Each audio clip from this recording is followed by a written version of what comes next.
All he needed was a wheel in his hand and 4 on the road. I don't know. It sounds pretty good to me. I mean, I also need you. Aww. Yeah. I'm Mona Haydar. Woo, Mona! Where are you going? And this is my husband, Sebastian Robins. Hey, babe.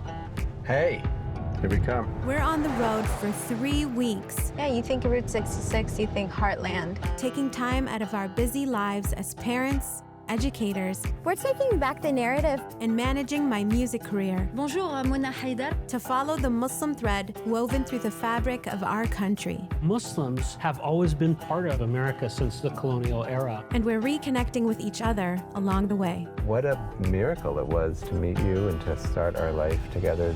Should I do kiss you and hug you? You're so awkward, dude. We're taking the great Muslim American road trip. Just put a little fire in my belly. On this episode, The American story is the Muslim story. That made me, like, giddy. If you save one person's life, it's like you saved all of humanity. She said, go take shelter now. There's this person named Muhammad Ali Yes. who is a worldwide phenomenon.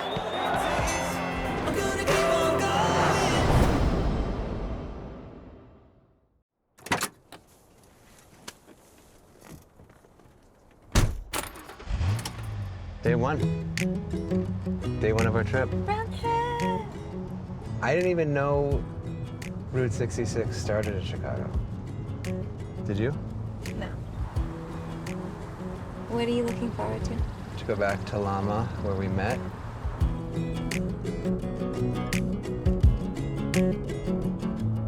How are you feeling about the next 3 weeks? Spend time with you. Aw, me too. Are you fearing anything? I don't feel that fearful. Oh, okay, good. Me neither.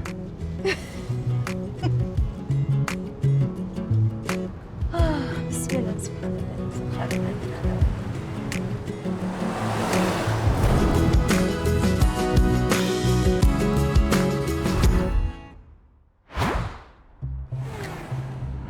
Day one, outfit one.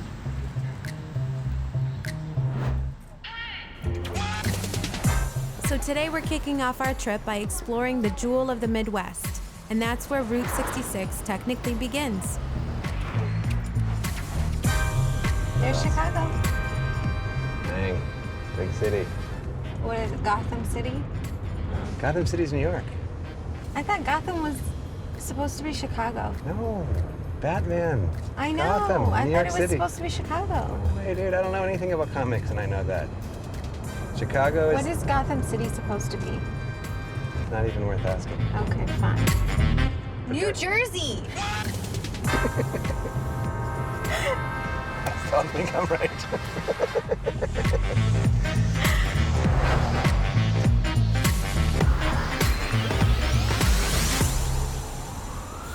So who are you meeting today? Her name is Maria Muzaffar, Tell me more. Civil rights attorney. A few notable projects include the Illinois Civil Liberties Coalition, the Healthcare in Prisons Resolution, and the Illinois Women and Girls Council Act.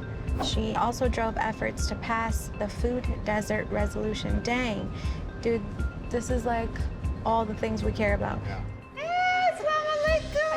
It's such a pleasure to meet you. So nice to meet you. Oh my goodness, I love your music. I love everything about you. Thank you, and I'm a fan of your work, mashallah, you do it all. You know, that's one of the things I'm so excited about taking this trip with my husband, is like meeting someone like you know, just the beautiful work you're doing and... Oh, thank you. We all need to be people that stand for something versus stand against something. Yeah. I'm sure you felt this way when you were creating your music. Yeah, it's true. So have you always wanted to do music for a long time? For a really long time. So how did you kind of you called somebody up and you just said, like, make a video? No, I went to a studio in Detroit and I met up with a bunch of people who were already doing music and I was like, hey, like... That's so nice. I've never done this before. Yeah. I still rap my hijab, rap my hijab, rap my hijab, rap my hijab. So Mona, what made you think about doing this road trip? Yeah, I feel like my husband and I, we just got so busy with our kids, and I was in graduate school, and my music kind of changed my life, and everything got so full and busy, and we kind of forgot about us for a little bit. And so our anniversary is coming up, and we're just trying to take a little trip to, I don't know, hang out with each other. That's awesome. So where are you gonna be going exactly? So we're taking Route 66. Okay. So it starts here in Chicago. You know where you should go is the Sky Deck on Willis Tower, and you will be able to see Route 66 and 100 miles away. And so you'll be really able to see where you're headed. I'm so excited for you. I wish I could go on this road trip for you, right? You're gonna meet a lot of Muslims on your road trip. Okay. Yeah. I've written legislations for the last decade, right? Wow. One of the legislations we wrote was the contributions of Muslims in U.S. history. Oh, wow. We've had social service centers, we have domestic shelters, we've had free clinics, first responders in COVID, right? How many Muslim physicians do we know? I think you're gonna meet on this road trip all of these individuals, Muslims who have contributed to so many parts of this country. Yeah. And who have been notable, that people will realize that this type of contribution is so so consistent with who we are as Americans. You just like put a little fire in my belly.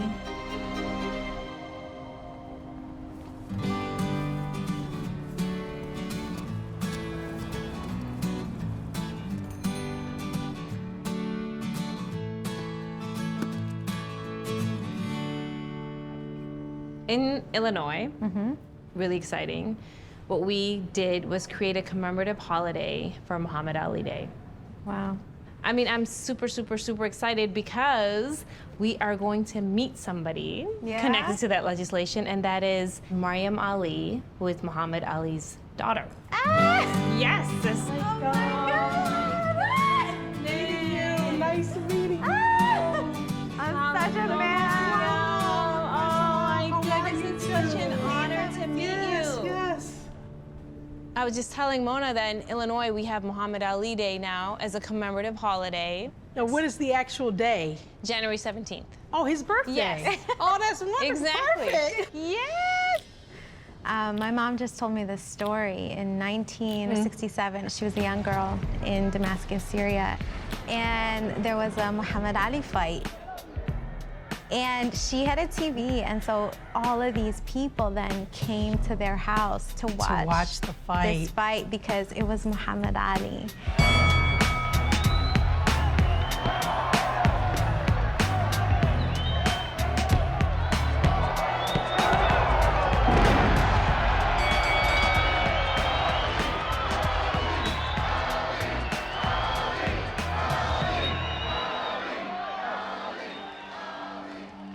And I just have always felt so close to you and your family. My father actually had Parkinson's disease. How old was he when he got that? He was young. He was in his 40s. Oh, that is young. He had My early father got it onset. young too. Yeah.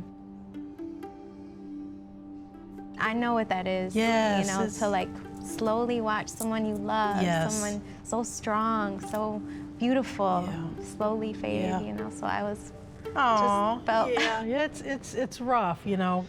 But he was Destiny. always this figure that we just like so looked up to. Like there's this person named Muhammad Ali who is a worldwide phenomenon. You know, I asked my dad what he felt like with the disease, you know, and spiritually, and he said something that made my knees buckle. He said, I'd rather suffer now than in the hereafter. I was like, gosh, is that deep? Wow. Yeah, religion was not something he felt should be private. It's a way of life. Islam really freed him up, which is why he was able to take the stands that he took, make the sacrifices that he took. And he said they weren't sacrifices because he wanted to stand up for his faith. My name is Muhammad. Y'all keep calling me Cassius. I'm tired of telling you. You know, you're intelligent. My name is Muhammad Ali, not Cassius. Champ, Liston hopes you don't have another hernia operation. See, now you rather say Champ than Muhammad, see? He always saw the glass half full, even with Parkinson's, but he was a little, you know, self-conscious about it. But when he lit the torch at the 1996 Olympics, I remember that. that kind of just opened him up and made him feel okay, because he actually said, wow, they still care about me. And I was like, oh, it was just so, so sad. I've watched him be so kind and loving and empathetic with all types of people, whether it's a homeless person or a dignitary in a country. And I do believe just that daily manner that he had with people, the empathy that he had, understanding, I think it helped Allah subhanahu wa ta'ala guide him in the right way. And a lot of times we look for spirituality out here, but it's just your daily interactions with people. In the mundane. I want to see your cute post. Yeah, show me. I ain't go. Yeah.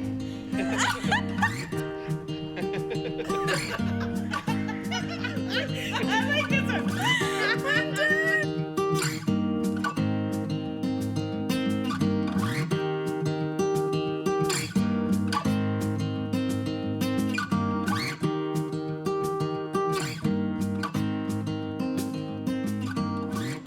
Here's the sky. Oh, that's the skydeck? Yeah. Supposedly you can see 100 miles away. Huh. 100 miles Down away. Route 66.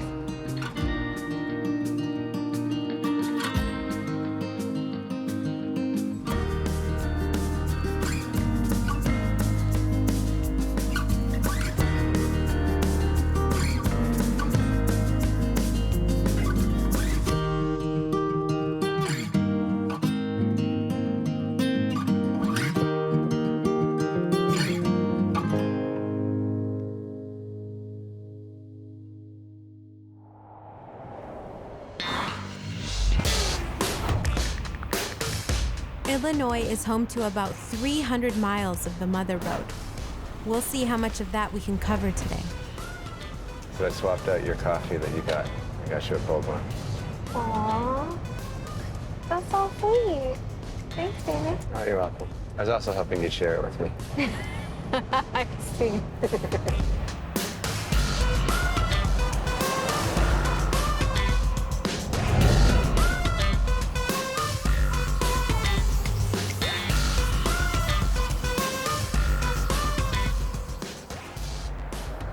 You know what Southern Illinois is famous for? Cornfields? Yes.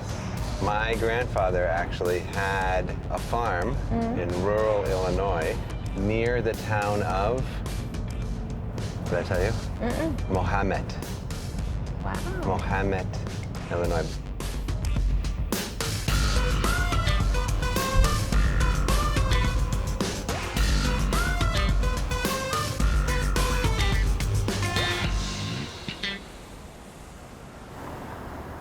I thought it would be cool to get some like classic Americana books for our trip. Let me see. All right, you got, ooh, Steinbeck. And? And, oh, On the Road, Jack Kerouac. It's fun. The only people for me are the mad ones. The ones who are mad to live, mad to talk, mad to be saved. Desirous of everything at the same time. The ones who never yawn or say a commonplace thing but burn, burn, burn like fabulous yellow Roman candles exploding like spiders across the stars, and in the middle you see the blue center light pop and everybody goes, ah. That's awesome.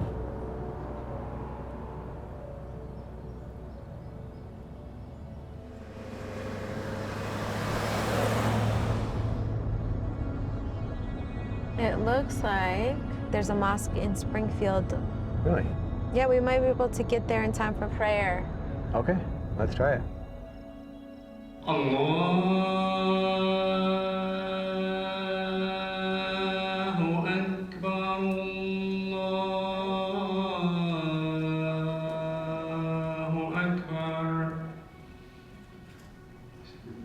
أشهد أن لا إله إلا الله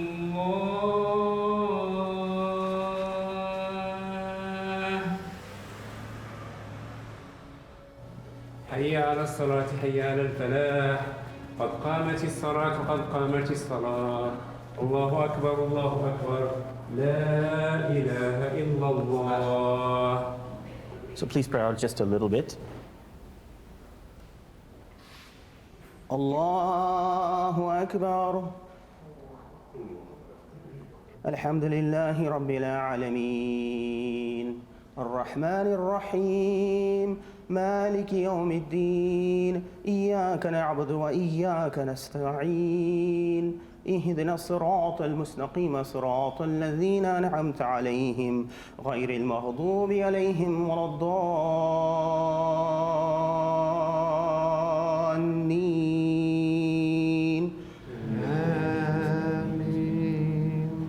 والضحى والليل إذا سجى ما ودعك ربك وما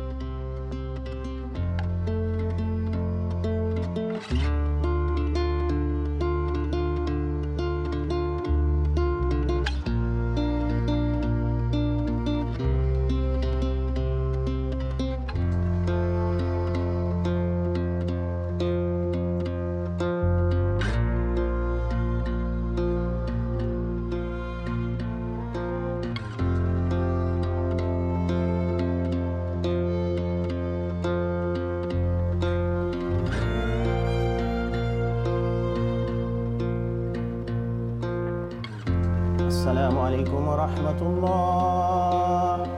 السلام عليكم ورحمة الله.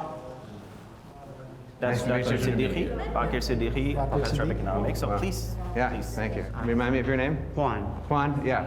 And? Sayed. Sayed, nice to meet you. Sebastian, yeah.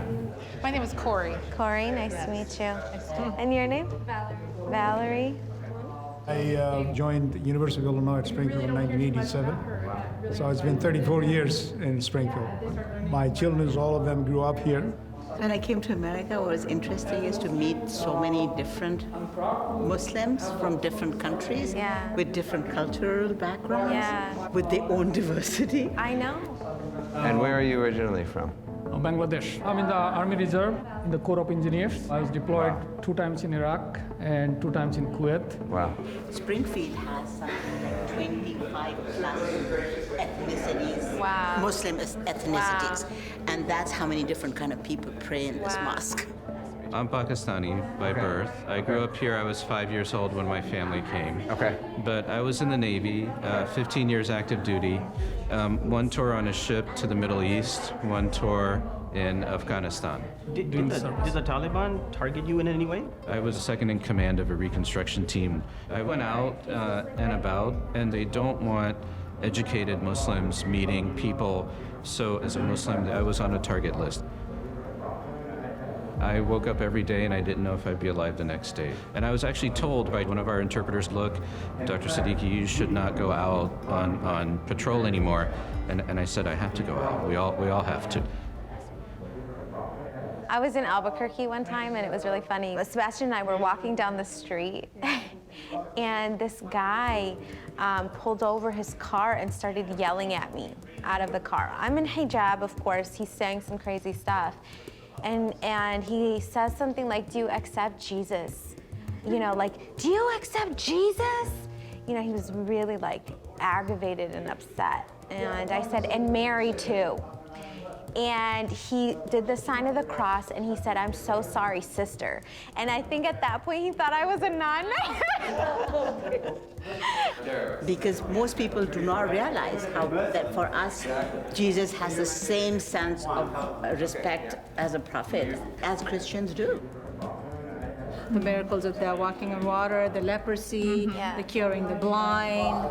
For me, that's what's so beautiful. Right. Islam recognizes virgin birth. There's a whole chapter about Mary in the Quran.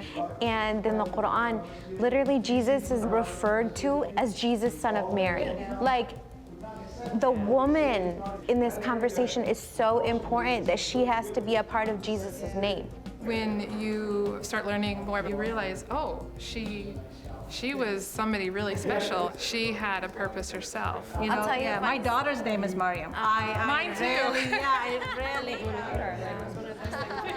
And so we are supposed to connect the created world to the creator of the worlds. So consider how many times the Quran implores us to study the sky and its splendor. Yeah. The alternation of night and day, for example, or the perfect balance and equilibrium that exists between the moon and the sun. We are taught to connect the design that we see in the universe with the designer. I love your music. It's absolutely wonderful. It's empowering, which Muslim women need. Yeah, I was like, I gotta meet Mona Haydar. Like, I am so happy when I see Muslim women breaking out of the regular molds. I'm so glad to hear you say that. Oh yes, I would. The other thing I also appreciate that my wife taught me that, that mosques are beautiful and they bring us together, but that you can pray anywhere, and I loved that idea that, like, when it's time, this patch of grass, praying in an airport, praying in a bus if you need to. For me, my mother was amazing because she really understood Islam. She really studied, and it's her whole heart. And so she raised me to question and to say, like, if there's a basis for something, I will follow with my whole everything.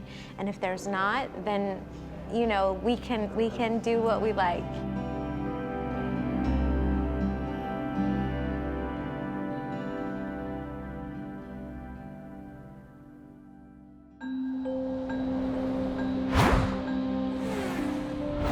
The backgrounds of everyone we met at the mosque were so diverse.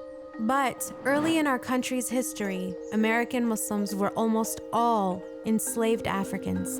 Nice to meet you, Sebastian. Hey, Sebastian, I'm Kamal. Oh, yeah. We were at the Islamic Center last night, and your colleague Ali told us about you. Well, I'm glad he did. I'm very happy to be here. Yeah.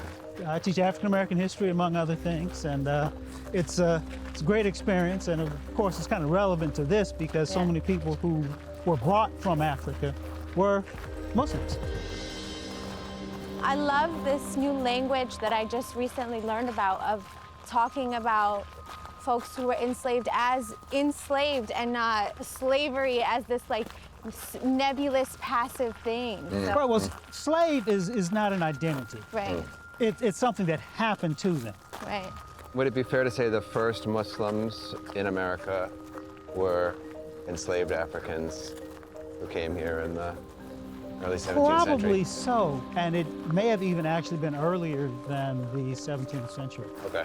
There could have been some who were traders. I think that's something most people don't know or believe if they hear it. That's kind of how Islam is. It's around, but a lot of people don't pay attention to it.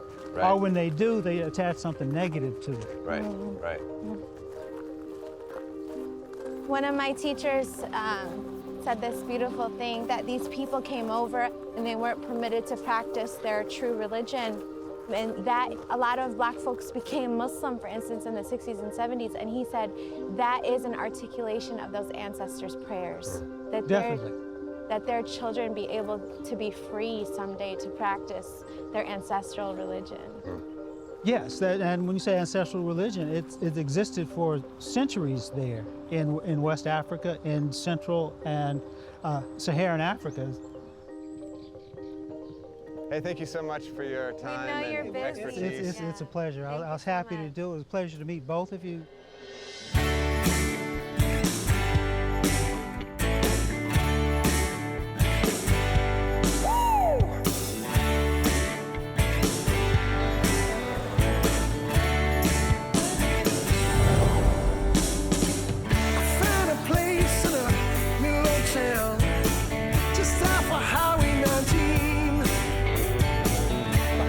Joy is part in the yard, living the American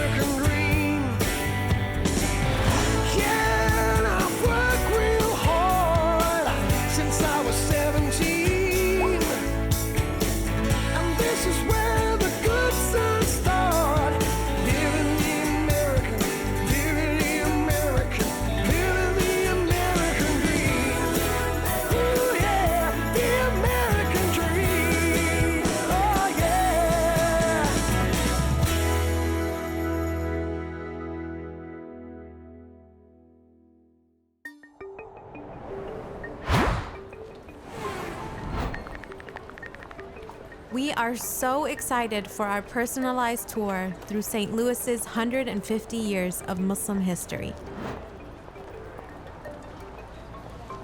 Muslims began to voluntarily immigrate to the United States in larger numbers, after the Civil War. Most of them who came at that time would have been from what many people know as the Middle East, the countries of Palestine, Jordan, but especially Syria and Lebanon.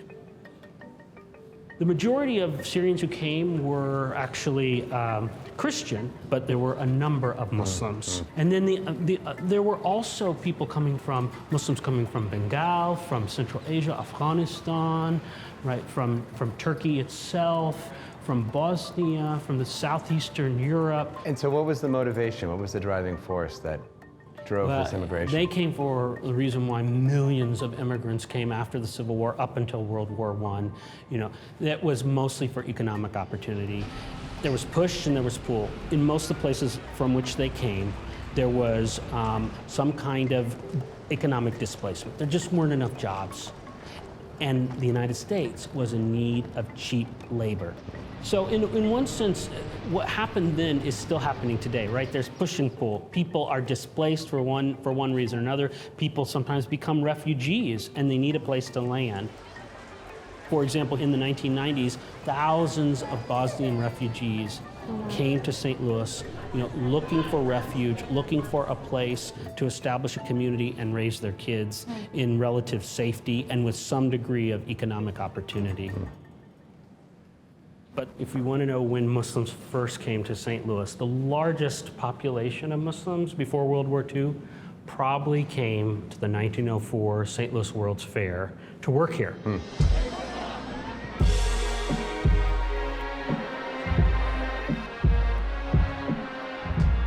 So here's a map of the fair. And one of the things that sometimes people forget about the fair is Jerusalem was reproduced at a 1-to-1 scale. The old city of Jerusalem, Al-Quds. What? And so you see it right in the center there.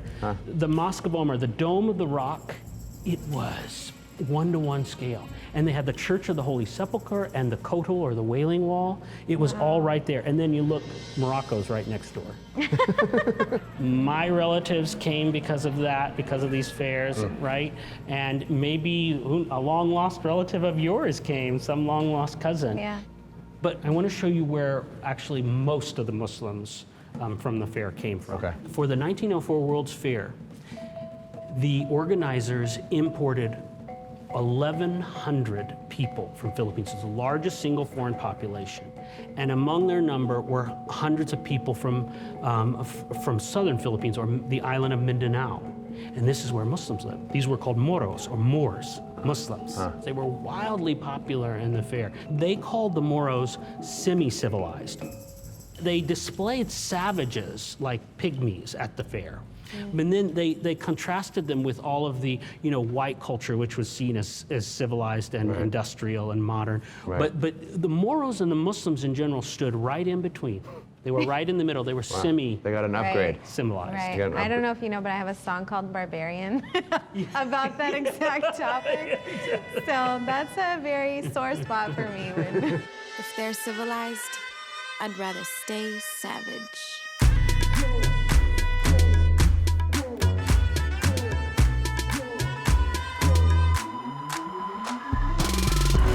Barbarians, beautiful and scaring them, earth-shaking, rattling, be wild out loud again. This nose, decolonize, this hair, decolonize, this skin, decolonize, this body, decolonize, this mind, decolonize. Immigration is cut off in the 1920s. The National Origins Act basically cuts off immigration from anywhere where people of color are from. What was the driving force behind that cutoff? The Ku Klux Klan got its wish. One of their main goals was to cut off immigration from non-white people, from non-Nordic people. And it was a very powerful organization at that time. And that law stayed on the books until 1965. So it was part of xenophobia and racism that really reduced the number of Muslims coming into the country via immigration until after 1965. Wow. So in some ways in the 1920s, things got worse for Muslims. I mean, there was more racism, there was more xenophobia. And what's remarkable to me is this is the time when Islam is established as an American religion in the sense that the religious congregation becomes the center of the community. That's a very American thing. Right. The community prospered in spite of the odds against them.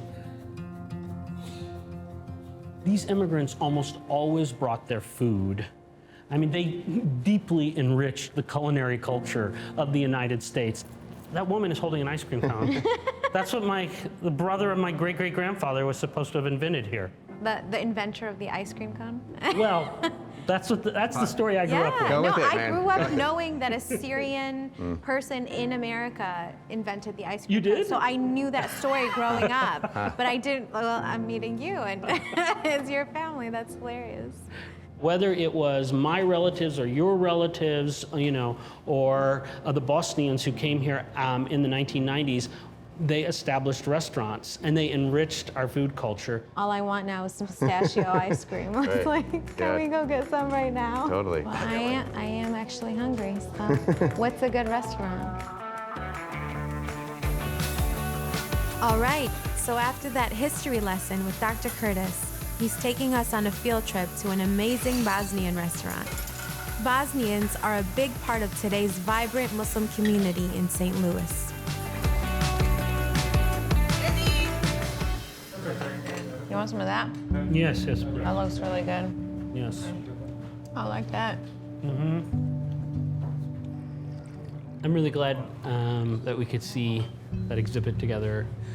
I don't think most people know that Muslims have been in St. Louis and, you know, in this part of America for as long as they have. Yeah, you shared so much. Like, I had no idea. Most Muslim immigrants trace their roots to after 1965. So they didn't, you know, there was no one there to pass on that old history. And so some of it was forgotten. But Muslims have always been part of America. Muslims are not somehow new or foreign to America. But, I mean, you've got to take your time and do it right and see Route 66. And you'll discover that the American story is the Muslim story, and the Muslim story is the American story. And you're a Christian. That's right. So I just have to ask, why are you interested in this topic? I think because of my Arab background, you know, whether you're Muslim or not, if you're Arab, Islam is extremely important to your identity. And so I'm assuming people might assume you're Muslim, right? With a name like Edward Curtis, it wasn't, but you know, after 9/11, I became a lot browner and a lot more Muslim. Yeah, just like we saw at the exhibit on the 1904 St. Louis World's Fair. Anti-Muslim prejudice has been part of America since the colonial era. And in order to overcome them, we all have to do a lot of work.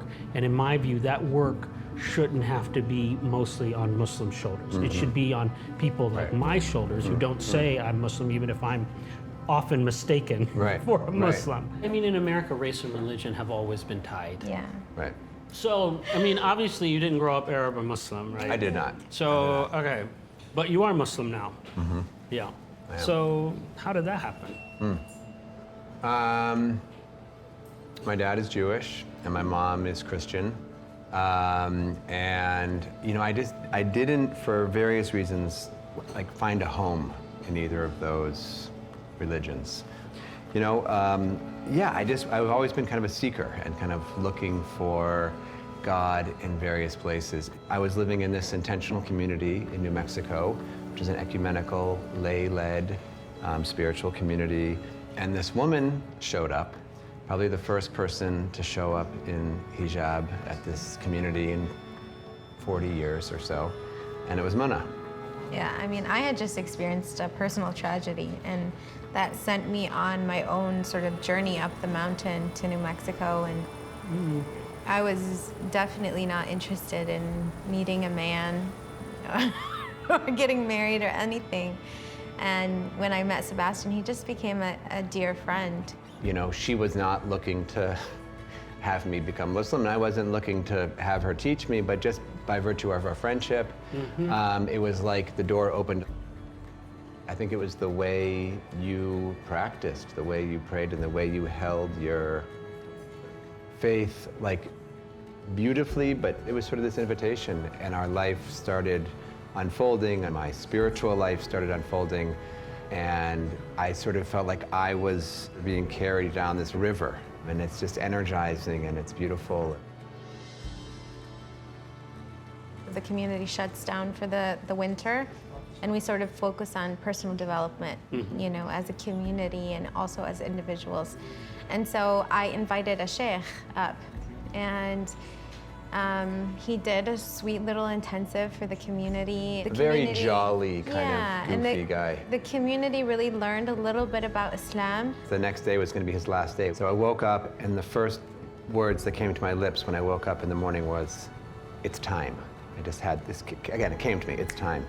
So I asked him, I said, "Hey, I think I want to become a Muslim with you." And he acted as if, you know, I had asked him for a piece of gum. He was like, "Oh, okay, no big deal. You know, let's go." You know, I was so nervous. I had been rehearsing. He was like, "Okay, come on, we need one witness." And I was like, "Really, this is it?" And he said, you know, "Repeat after me." And it was all over in about, you know, 15 seconds. And I was like, "That's it." wanted some like big ritual. Yeah, right. Like, bring out the cake and Where's my certificate? Yeah, exactly. When do I blow out the candles?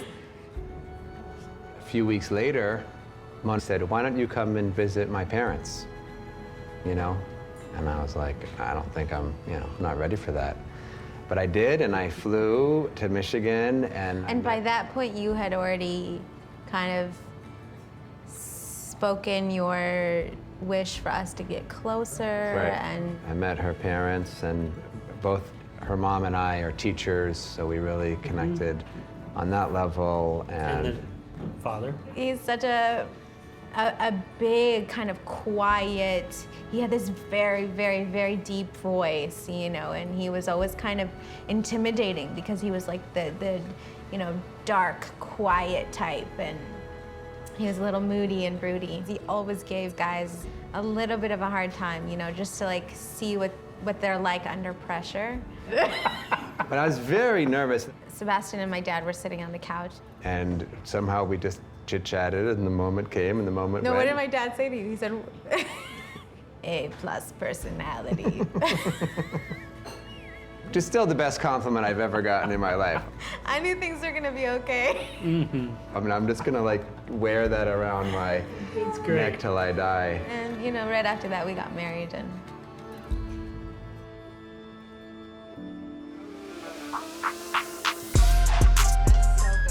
So Dr. Curtis kept talking about immigrant stories.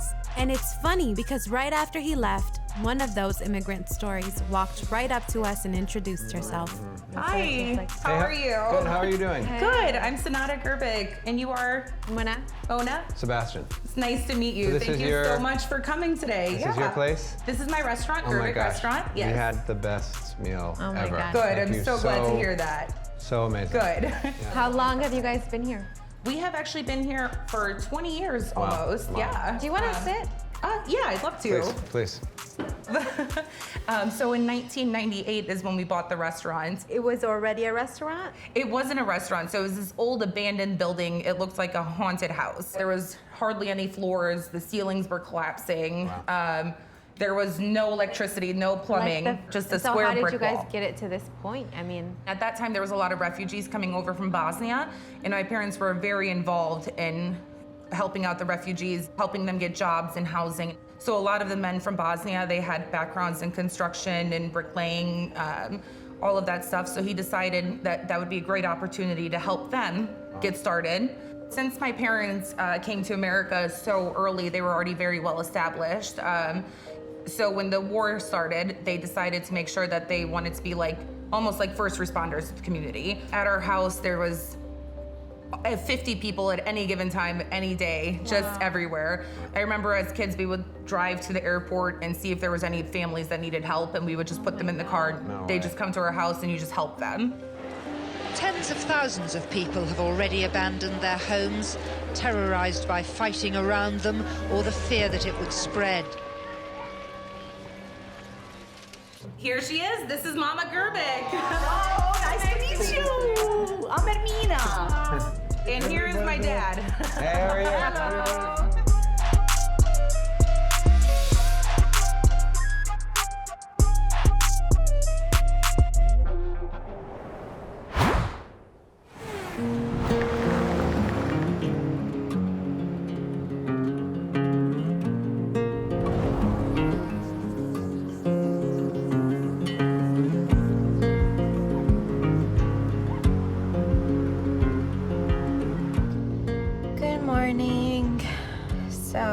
Up today feeling pretty tired and beat down.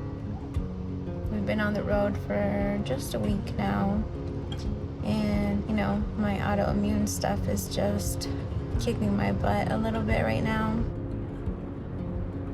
Days like today, she has what she calls flares. Her body just kind of just stops on her.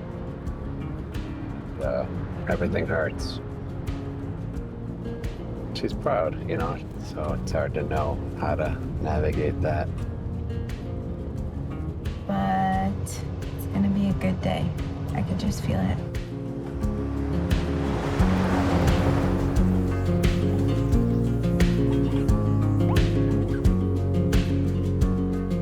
We met some Muslims and they were just like, hey, there's actually a picnic happening in the park and we'd love you guys to come. Apparently it's like a doctor's picnic, so this should be interesting since we're not doctors. But we're invited.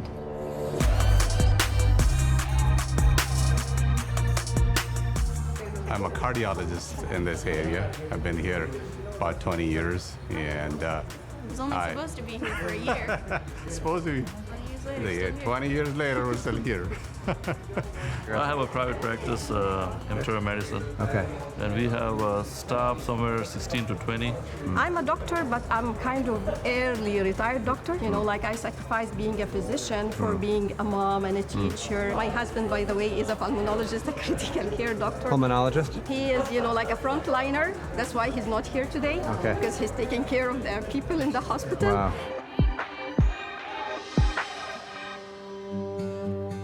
Before coming to med school, I did 1 year of Islamic studies, and I learned a lot about Islam, and I learned if you save one person's life, it's like you saved all of humanity. It's an opportunity to potentially save all of humanity with just one person, you know, even just one person. So I was working in a whole bunch of clinical research studies, and so you have to go in and you introduce yourself to the patient.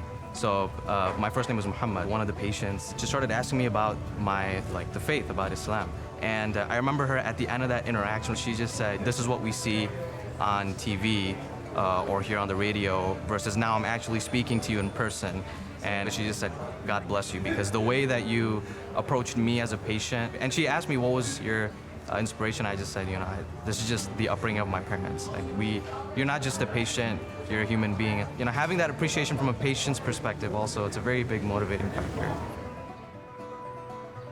Everybody I've met here are doctors.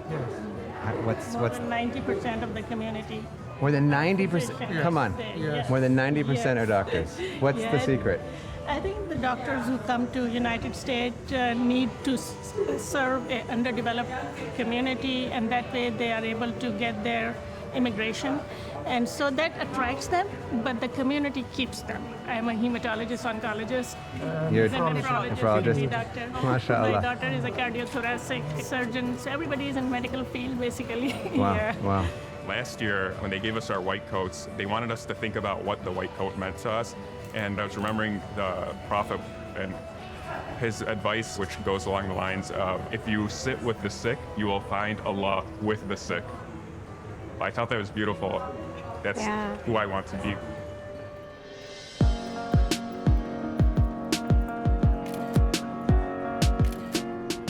You know how my dad always used to say?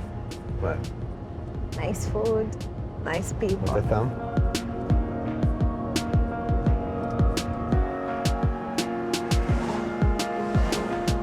So who are the girls you were talking to? They were so cute. One was 16, one was a 9th grader, and yeah, they were just talking about how as they were growing up, you know, they didn't feel represented in media, and that burden of not feeling understood or seen in the world. You imagine that maybe you're unloved, or maybe that you're unlovable or invisible, or maybe even you're despised. Like, I am the epitome of like Midwestern, but people still look at me and they see terrorist. Just because I have family in Pakistan, they want me to go back to Pakistan. Right. Like I was born in Kansas. When I saw your video, it made me feel like I had somebody there. Like I felt seen. Like I'm obviously not a hijabi, but I do understand like some of the, and I also am like covered up or not. Yeah, that was my favorite. I was about to pull that up. That was my favorite line. I loved that. That was the covered up or not. Don't ever take us for granted. Yeah, I loved that line. That made me like giddy. I loved that line. Covered up or not, don't ever take us for granted. Our choices don't separate us. You know, we have a shared connection just by virtue of our faith. Yeah, and it made me feel like I felt bonded to every woman in that video. You know, whether or not she chooses to wear hijab, like, I wanted to say that, like, whether you cover or not, I still love you, and we're sisters, and the struggle and the burden and the difficulty and the joy and the celebration and the devotion is still felt and shared. Afghanis, Yazidis, Khadijis, Indonesians, Egyptians, Canadians, Algerians, Nigerians, Americans, Libyans, Tunisians, Palestinians, hidden beyond the Mekong and Laos, Senegalese and Burkina Faso. Did you hear the story about the tornado? Yeah. On the day of the tornado, actually, this was the day we have our Sunday school graduation. And it was our first bake sale. So we were all gathered in the mosque. Okay. And we were having a picnic outside. The weather was so good. And everybody was playing, everybody was having fun. We had like bouncy houses, and I was playing with my friend, and then it started raining. And then we had a phone call from one of our friends. She said, "You are all at the mosque?" I said, "Yes." She said, "Go take a shelter now." There is severe weather in the area. All again, a tornado has touched down in southern Joplin. Everybody, if you are in southern Jasper or northern Newton, take cover. Try to find a safe place. Right now. Go take cover right now. And then like the adults kept like dragging the kids inside. There it is. It's on the ground. I see it. It actually like just passed the masjid, so after a while like everything died down and we all came out. I'll keep calling. Some of those people need help. I heard him screaming, "Chris! Kathy, bring us stuff. There's people! There's somebody in here!" So all our Muslim community were busy treating people. In the emergency room, it was like a war zone. You know, everybody's laying in a hallway bleeding. I read gushing out blood. 158 people died and over 1,000 injuries. Is that? Yeah, that is true. We were in the ER, taking care of the patient. Forgot about everything. Actually, I forgot about my properties.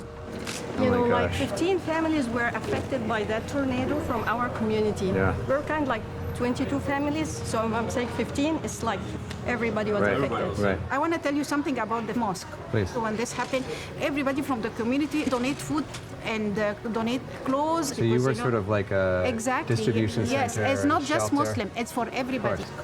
Whatever the people in field while they're working there, they need it. The mosque help them, sanitizer, drinks, water, whatever, because they cannot leave. Being here in Joplin after like the tornado, it's also kind of a responsibility for us to give back from that level, from a medical point of view, but as Muslims too, you know, that's the example of the Prophet. Every single person we met was more beautiful and had a even more beautiful story than the next. You know, every single person, like just such an inspiring story of survival and community and collaboration, working together to build a more beautiful world.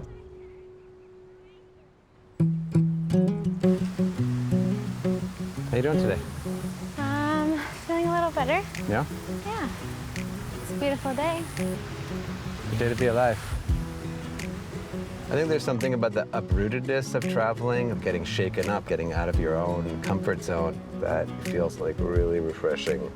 But also, I've heard these different stories of tragedy and rebirth, and I just feel this sort of renewed sense of courage. And if I can use that somehow to make the world a better place, like, I want to do that. Do you ever worry that I'm just gonna like mess up your life because of my challenges, my health challenges? No. You don't ever feel like, hey, like, I wish you would just take a more active role in X, Y, or Z. No. Not at all. I mean, you can get ready a little quicker in the morning, but that's about it. That's all that's pretty much all I can think of. Hey man, you take just as long as I do with your workout and your shower. Bring a few less bags, but isn't that? Whatever. You're not messing up anything.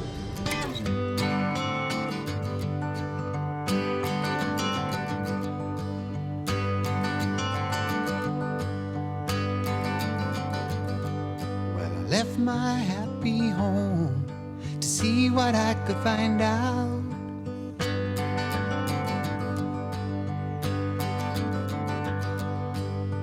My folk and friends with the aim to clear my mind out.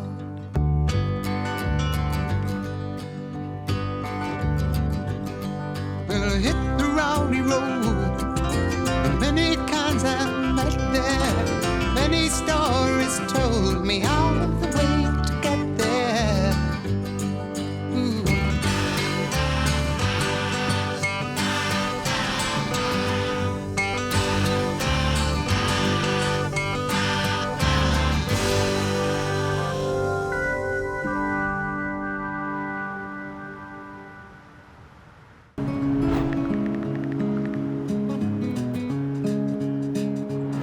After a week, we're just in Tulsa. Right. That's slow.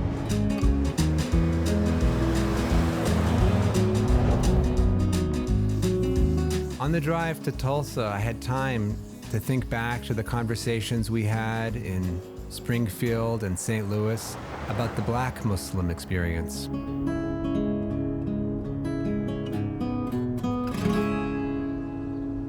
Would it be fair to say the first Muslims in America were enslaved Africans who came here in the early 17th century? Probably so. And it may have even actually been earlier than the 17th century. What happened to their faith? People were uprooted and they were sold or traded 5 or 6 times before getting on a slave ship. They were separated from family, from kin, from any of the religious leaders in the community. They were completely traumatized. Even more so perhaps than refugees were, because refugees usually have somebody else with them. It's more of a group experience. Right. They get on a slave ship where they are dehumanized. They're put in chains. They're watching people die next to them. Anywhere from 15 to 40% of the people on the ships in the Middle Passage died. Right, right. And of course, no family, no kin. They had lost touch with anyone who might have actually done some of the kind of training in religion. Right. It's about recovering some of those roots. The Black Wall Street was in Tulsa, so it was a site of business before the Tulsa riots. Right.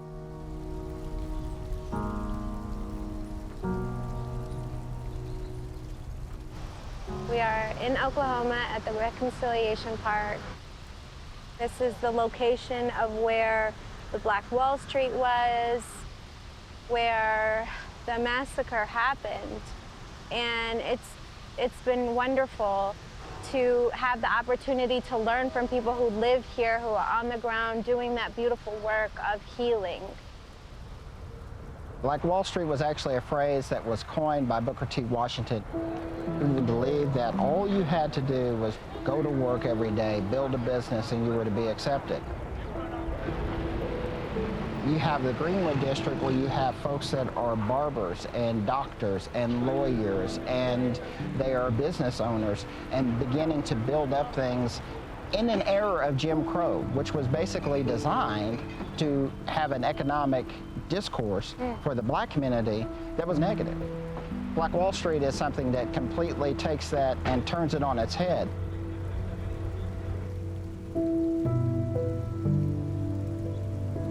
The morning of May 31st, 1921, you have a man and a woman that are in an elevator. The man is black, the woman is white.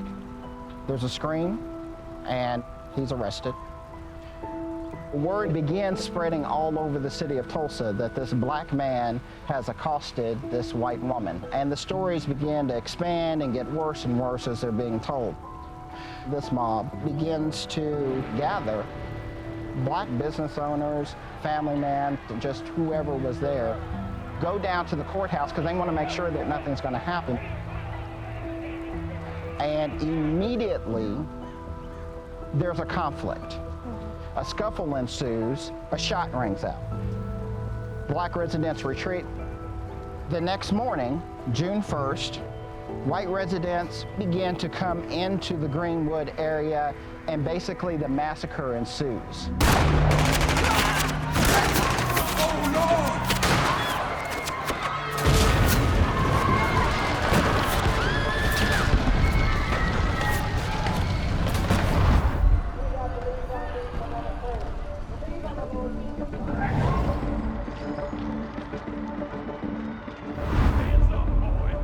Hundreds of African Americans that were here in the Greenwood district are killed.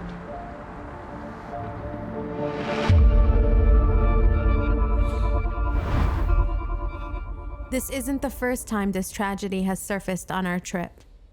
Back in St. Louis, we saw how it spurred many African American conversions to Islam in the 1920s. In order to understand why African Americans became Muslim, you have to understand what happened in cities like Tulsa and all along Route 66. Right. African Americans identified in Islam a religion of political liberation and psychological liberation from the kinds of racism that they experience on a day-to-day basis.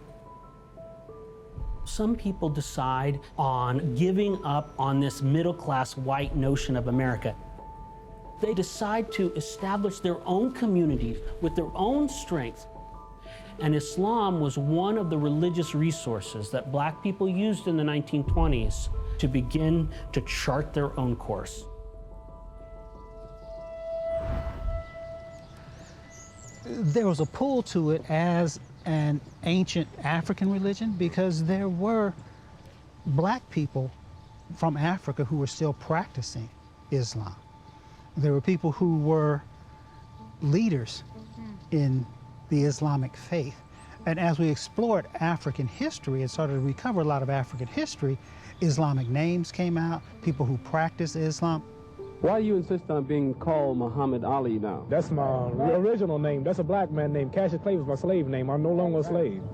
And then when you have the Nation of Islam also, that has a specific goal of working with the oppressed, working with prisoners, and addressing some of the political issues too. Who taught you to hate the texture of your hair? Who taught you to hate the color of your skin to such extent that you bleach to get like the white man?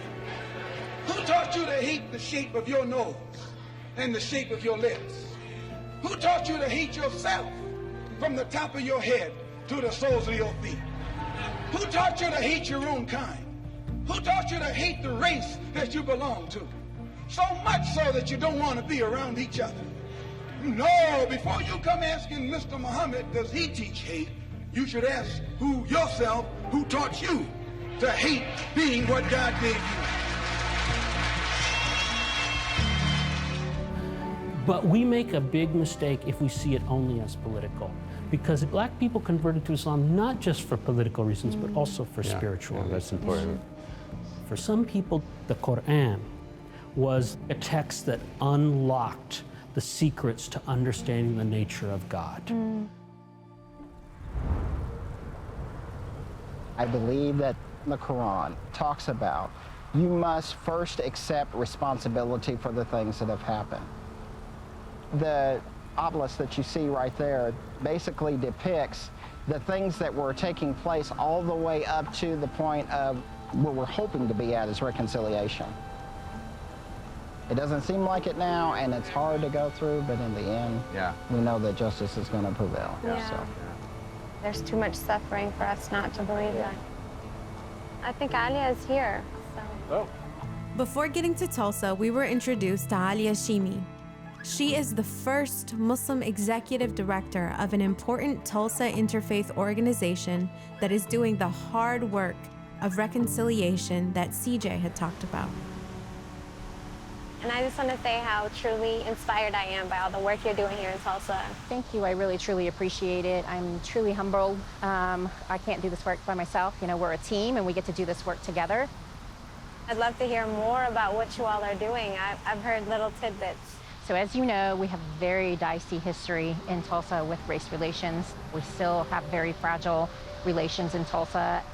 I'm born and bred. I'm a Tulsa native. The first time I heard anything about the Tulsa race riot or the Tulsa race massacre was in my college class, in my history class. And literally, it was a 10-minute snippet. And so I didn't think anything of it, you know, graduated and started doing this nonprofit work. And little by little started hearing as we became partners with some of our African-American community.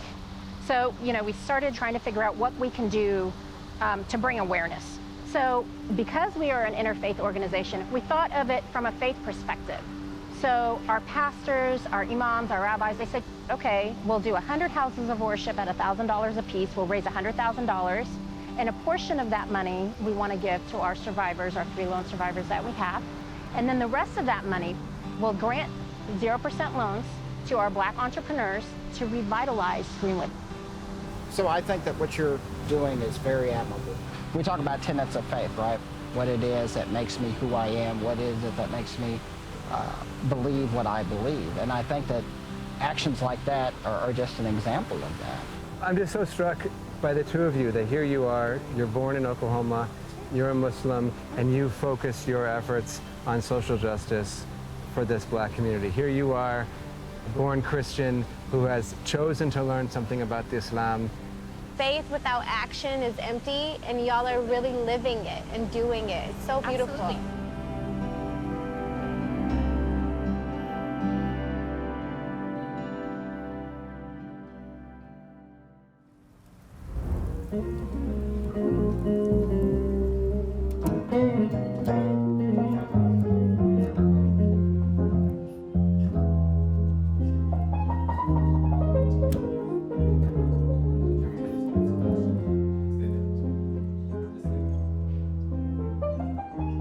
You can talk about history, but you can feel a lot of what's left unsaid in a people's music. We had another unexpected meetup with someone who's been making music here in Tulsa for half a century. And your name is? Sebastian. And yours? I'm Mona. All right, I'm glad you're in Tulsa. We actually spent this morning in Reconciliation Park. It's really amazing. The further you get away from Tulsa, the more you know about the massacre. The closer you get to Tulsa, the smaller amount of information is about the massacre. I went through all the grades, 12th grade, and not a word, except from my parents. My parents are part of the massacre. I was born and raised on Greenwood. That's where the massacre happened. We had 3 businesses and a hotel on that street.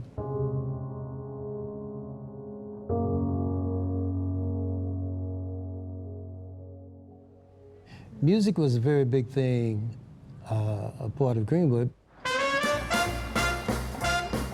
Before the massacre, there were tons of places, clubs, churches. But not only that, there were parades that went up and down Greenwood. After the massacre, of course, all of that was wiped out.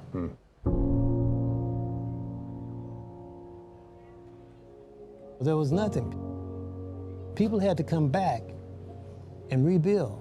And you wonder, how in the world do you come back and rebuild after the slaughter happened. How do you do that? But slowly but surely it did.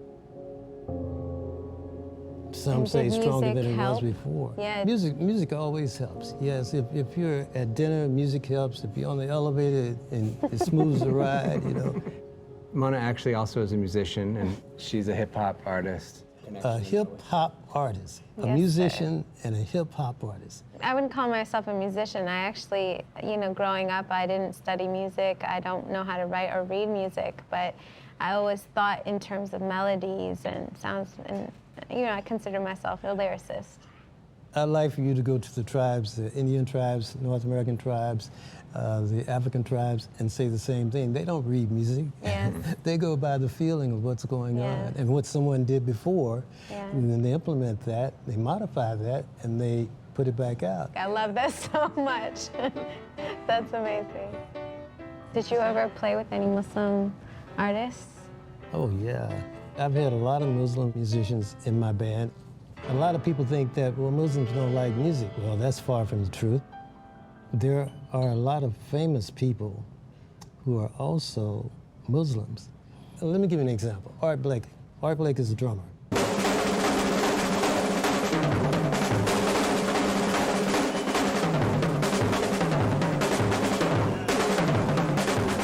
He had a group called the Jazz Messengers. At first it was called the Messengers.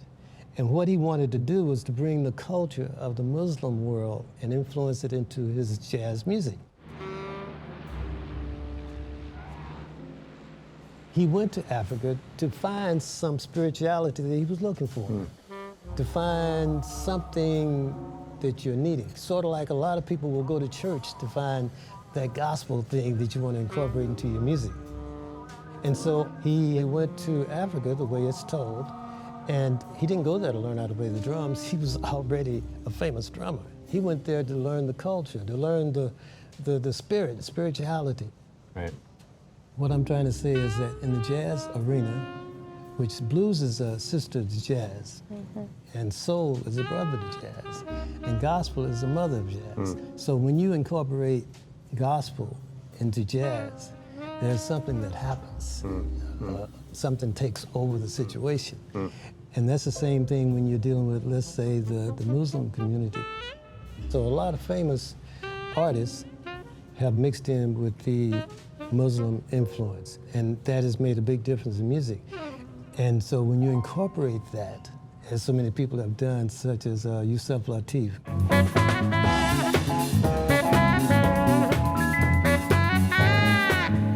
Love chant, love chant. Great saxophone player, one of the most awesome saxophone players around. And John Coltrane.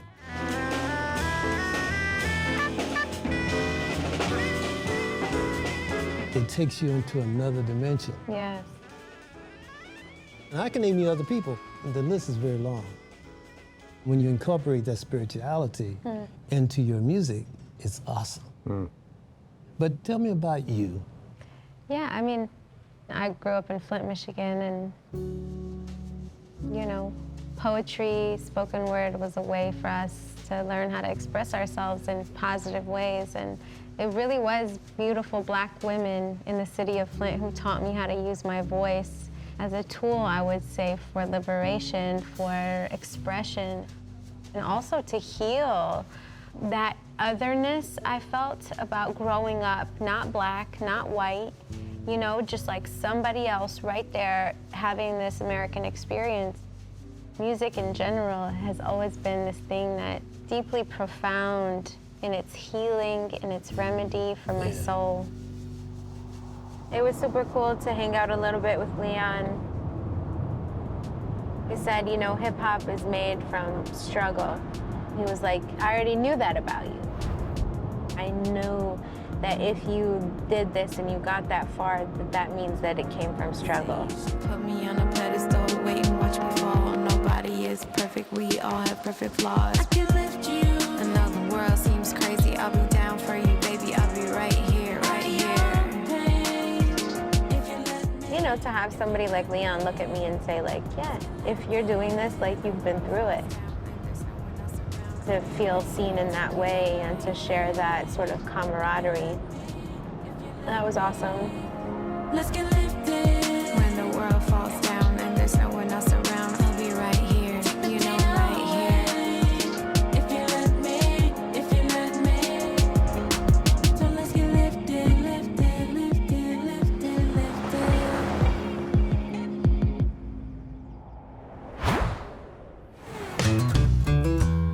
With a newfound respect for the history of Tulsa, we're back on the road for a long stretch down to Amarillo, Texas.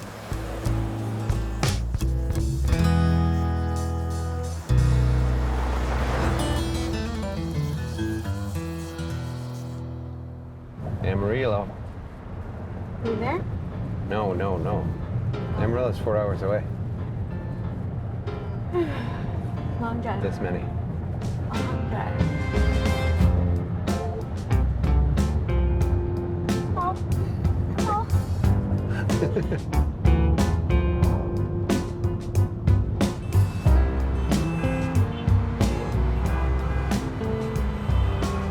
So glad I wear comfy clothes today. I'm so glad I'm wearing matching comfy clothes. I can't believe you did that. Was it like the shirt that was on top, or did you dig for it? No comment.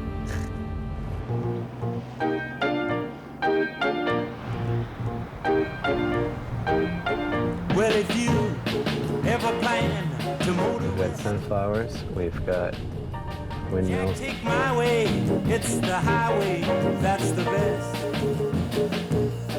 Get your kicks on Route 66. Well, it winds from Chicago. Your pants actually match their fur. More than 2,000 miles all the way. Get your kicks on Route 66. Well, it goes from St. Louis, Joplin, Missouri, Oklahoma City looks so pretty, you see. Amarillo, Gallup, New Mexico, Flagstaff, Arizona. I know it's goofy enough. It works once you hit it. Oh. Hello, iPhone. Get your kicks on Route 66. We're at the Cadillac.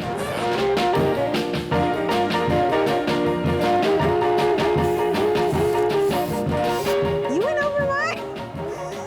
That's yours. Dude.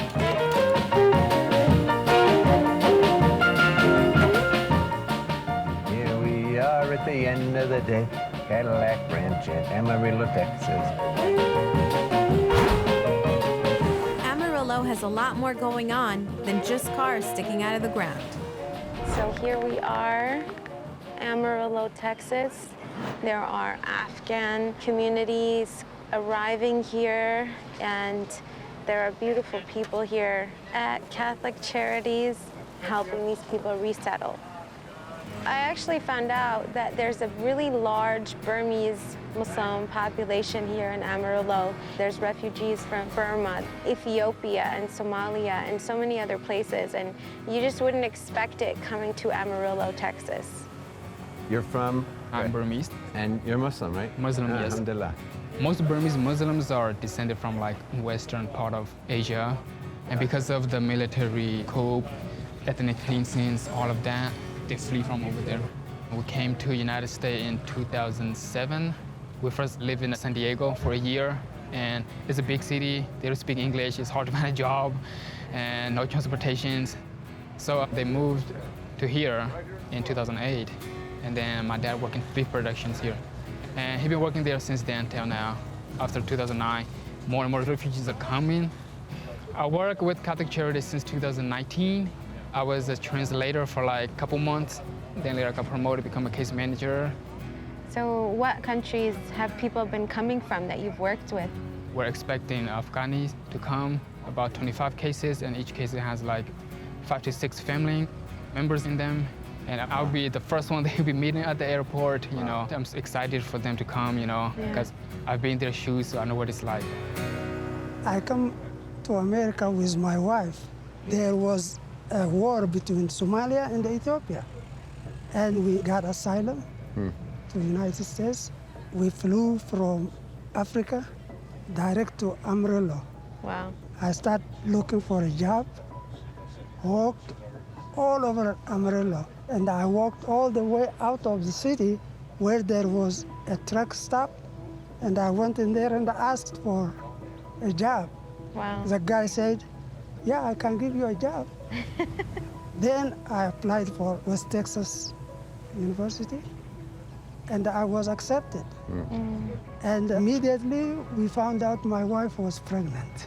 So I dropped everything, and it is not me. My children will go to school. We had 2 boys, and we saved money to send our children to school. My older son got bachelor's in mechanical engineering. My younger son, he got his PhD in finance. Wow. We talked a little bit to Luqman and Hassan, different people who just have these beautiful, brilliant stories of coming here with, you know, very little and coming from their situations that are difficult and how they just get a little help and how that makes all the difference. I always feel good around people who are serving. I was just raised with that ethos central to my life and how we have to be serving as Muslims, how it's our obligation, our responsibility. And so whenever I see any people doing it, Muslim or otherwise, I just feel like I hope to be able to be like these people who are helping and serving and being of service to humanity. It's just been such a beautiful day. Well, it goes through St. Louis, Joplin, Missouri, Oklahoma City looks so pretty, you see. Midpoint, what? Midpoint. Oh, snap. 1,139 miles to Chicago, 1,139 miles to LA. We are officially halfway done. All right, let's go. Jack and take that California trip. Get your kicks on Route 66. Get your kicks on Route 66. Oh, it's Elvis. Get your kicks on Route 66. Get your kicks.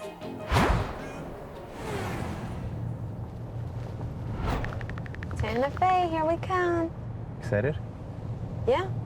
I've always wanted to see the Basilica of St. Francis. We studied St. Francis of Assisi in a lot of my classes. I like him. This must be one of the oldest churches in North America.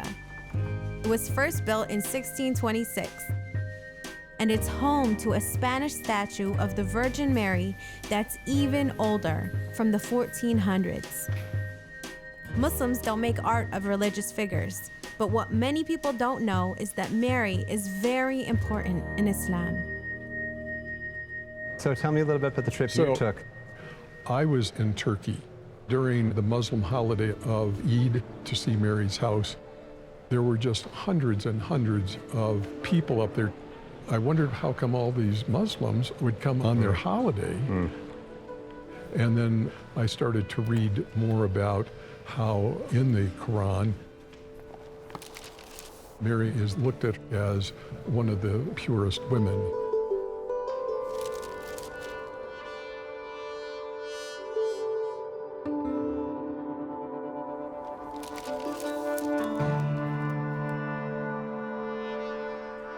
It's funny, you know, as a Muslim, people often will ask me what my relationship is to Jesus or Mary, and I just feel such a deep and devoted connection to them both in their relationship. Oh, yes. You know, like Mary as mother and Jesus as her son, and how, you know, she is this woman in the Quran who is often talked about as just devout and righteous and blessed. I just feel like she is such an inspiration to me in the way she was tender and loving and devout to God, so much so that she could raise a child that could change the entire world. My favorite story is Jesus is at the wedding at Cana, and he goes to this wedding with his apostles, and Mary comes to him, and she says, they've run out of wine. And there was a long time when I didn't understand why that would be a concern for her. And it wasn't until somebody explained to me that hospitality was so important in Jesus' time that if you got a reputation for being hospitable, they were going to kick you out of town. And so Mary was coming out of concern for the couple, this young couple just getting married, this young couple who was running the risk of starting life in a tragedy. And you described her as that tender woman. Yes, oh God, yes. What love drives people to do that? I want to be that kind of person. He had a really beautiful sense of humor and kind of giggled when he talked, and not taking anything too seriously, but also very like reverential and devoted and very beautiful. And you know, he was a great storyteller. Jesus is like this huge part of Islam, huge part of the Quran. And you know, the birth story is so powerful. Yeah. It's this thing that connects women across all cultures. Doesn't matter who you are or where you are, if you've experienced birth, you have a story to tell that can connect you immediately to someone else. So that chapter of the Quran for me is so moving. That her labor and her labor pangs and her pain and her crying out to God is sacred. And so sacred that it made it into the scripture, you know.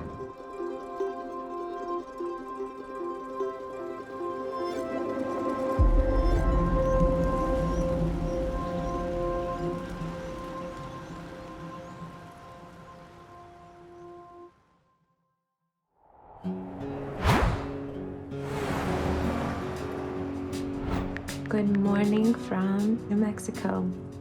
I have a very soft spot in my heart for this part of the world. We'll see y'all in Albuquerque.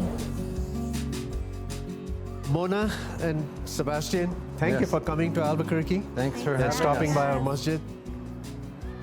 Now what I'm going to show you is about 6 years ago, we realized that our children were just doing religious studies and Sunday school, and they were kind of losing interest.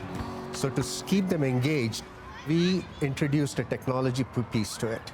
It started small, they started writing apps, but then it grew into this amazing robotics program. And these are very sophisticated robots. Wow. They're all AI, they're actually hand-built to do a specific task. So this year, we don't know what the task is going to be, but they did one last year where the robot had to pick up a piece and throw it into a target 20 feet away. Oh my God. And it has to do it all on its own. There's no remote control. So let's go in here and let's see what they're doing. Okay, wonderful.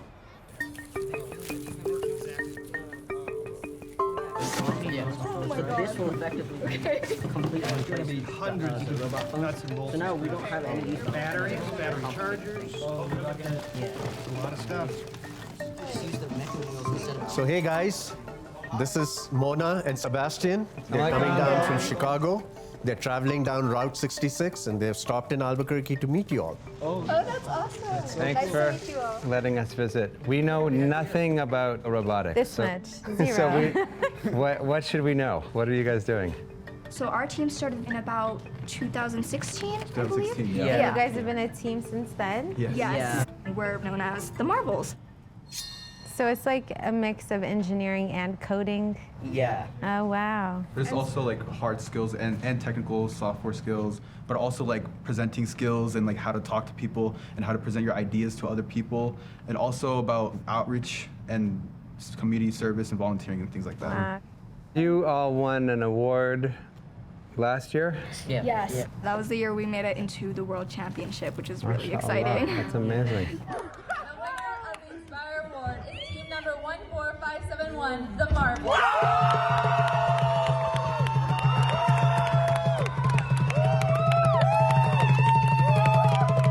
guys just opened this box, and so what's the challenge? What do you guys have to do? Well, this Build is a robot. Yeah. Build a robot. I was the team captain since we started up, and then now since I'm 18, I actually can't technically compete, but I am mentoring them. Right now, our captain of the team is Shiji Jawadi. How long would it take us to build a robot? Like, no, we have no math or engineering skills between us. I really can't do this. How long? 10, 20 years, maybe. It might take a bit. How does your Muslim identity fit into all this? So a big part of our team is our Muslim identity. Yeah, that's one of our main aspects for our team. This past season, we connected to Muslim communities all around the world. Kids from Algeria, Egypt, Libya, Tokyo. They were in their classrooms on a Zoom meeting with us, and so we were able to show them all the work that we've done, and inshallah, they'll be starting up soon too. You know, when we talk about the golden age of Islam, it was a combination of technology, science, and religion. And somehow, over a period of time, we've separated them. And what this program does in our minds was to bring it back together. So we combine the religious part of it along with technology. And I think that is really important because that's when Islam progresses. Adding on to like what he said about the golden age of Islam, right, where science and technology and religion were all kind of combined, that's like one of the biggest pushes for our team, right? Like back in the day, they invented the first like algebra, the first automaton. They designed like a heliocentric model of the Earth. And so I think it's really important that we combine our science and technology with our religion and push to inspire STEM. And I think doing STEM probably in like a mosque environment is just cementing your identity as Muslims while also like preparing you for the world ahead, you know? Like you can be Muslim and do all of this other stuff too. I want to start here. Can you tell me, like, you're the Marvels, right? So who's your Marvel hero? Who's your guy? Okay. Definitely Black Panther. Rocket the Raccoon. Captain Marvel. Nice. These are seriously awesome. I want this for my car.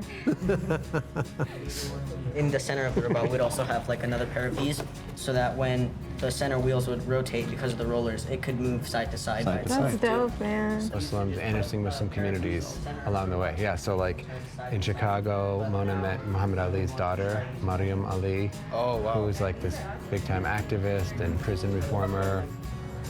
Holy smokes. I know. What an amazing group of kids.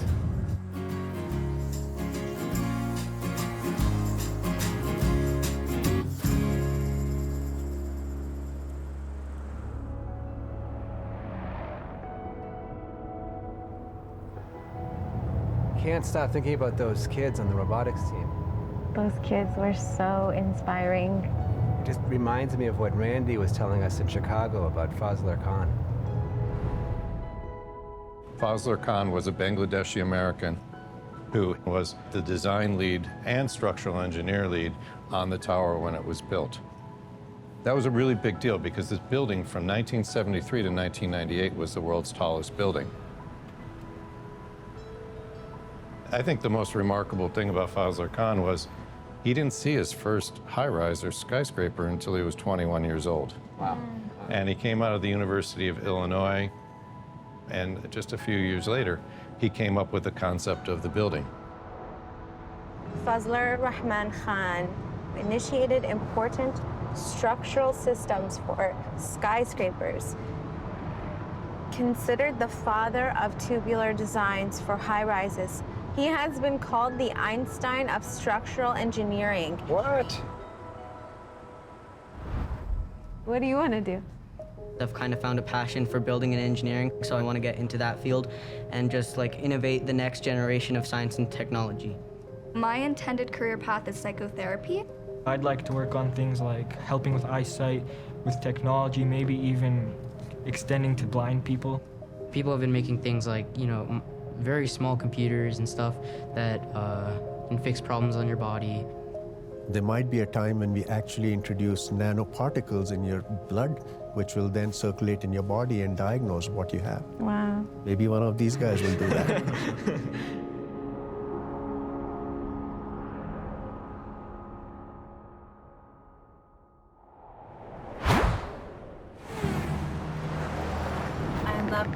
view.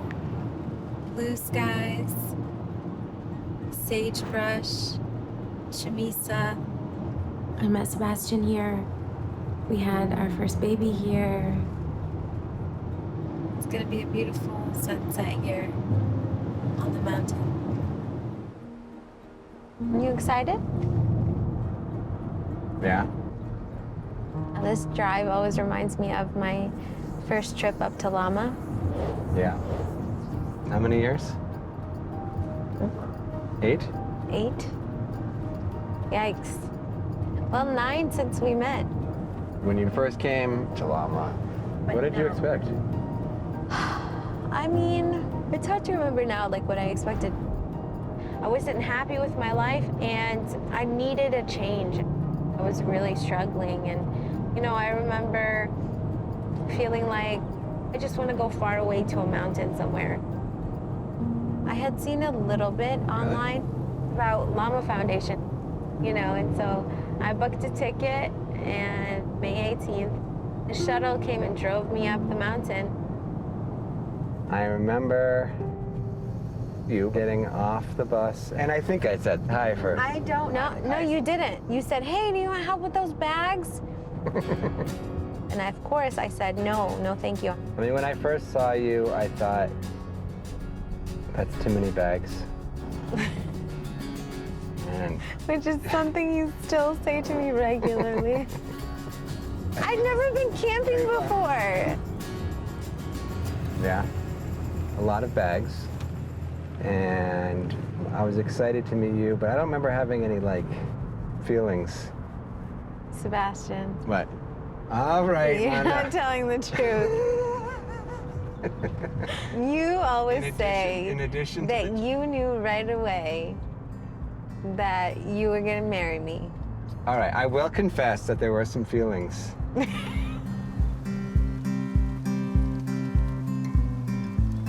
You were just like genuine and vulnerable, and I think our conversations were right off the bat interesting and compelling and dynamic, you know.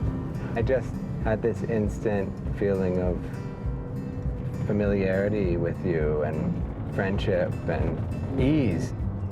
The banter. The banter was so easy, you know, and fun. Oh, Sylvie. Oh my God, Hi, Sylvie. it's our old friend. Hi, Sylvie. Hi, Sylvie. I remember you. Hi, Bugaboo. That is so funny. I missed you too. Missed you so much, Sylvie. You were just so easy to talk to that when, you know, I did start to feel like, wow, maybe, you know, this could be more than a friendship, it didn't scare me.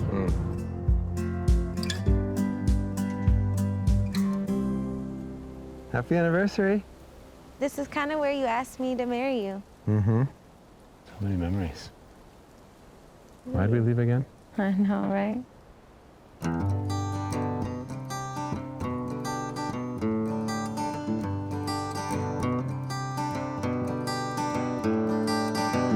Black hole hips, she looks like some sort of insect buzzing across the floor toward me.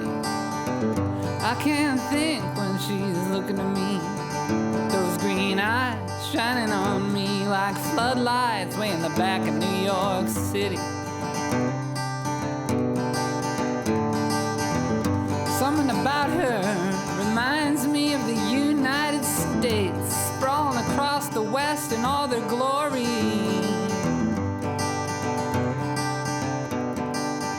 And imagination.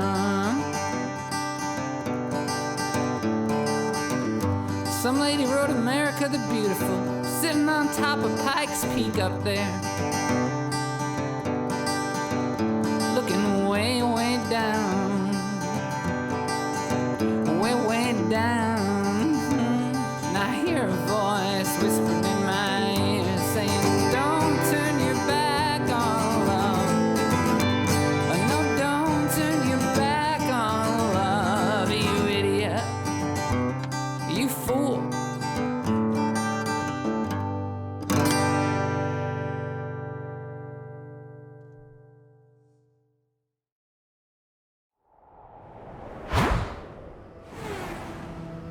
After our side trip down memory lane, we're back on Route 66.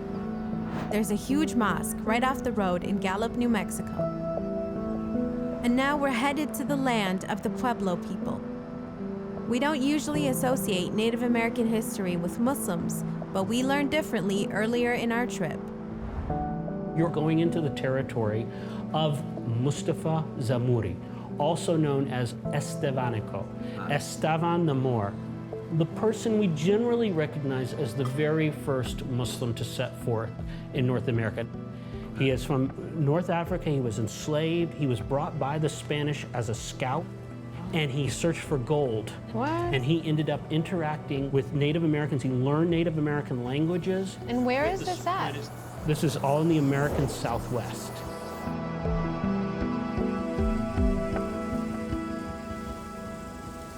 Estevanico was a Muslim from West Morocco.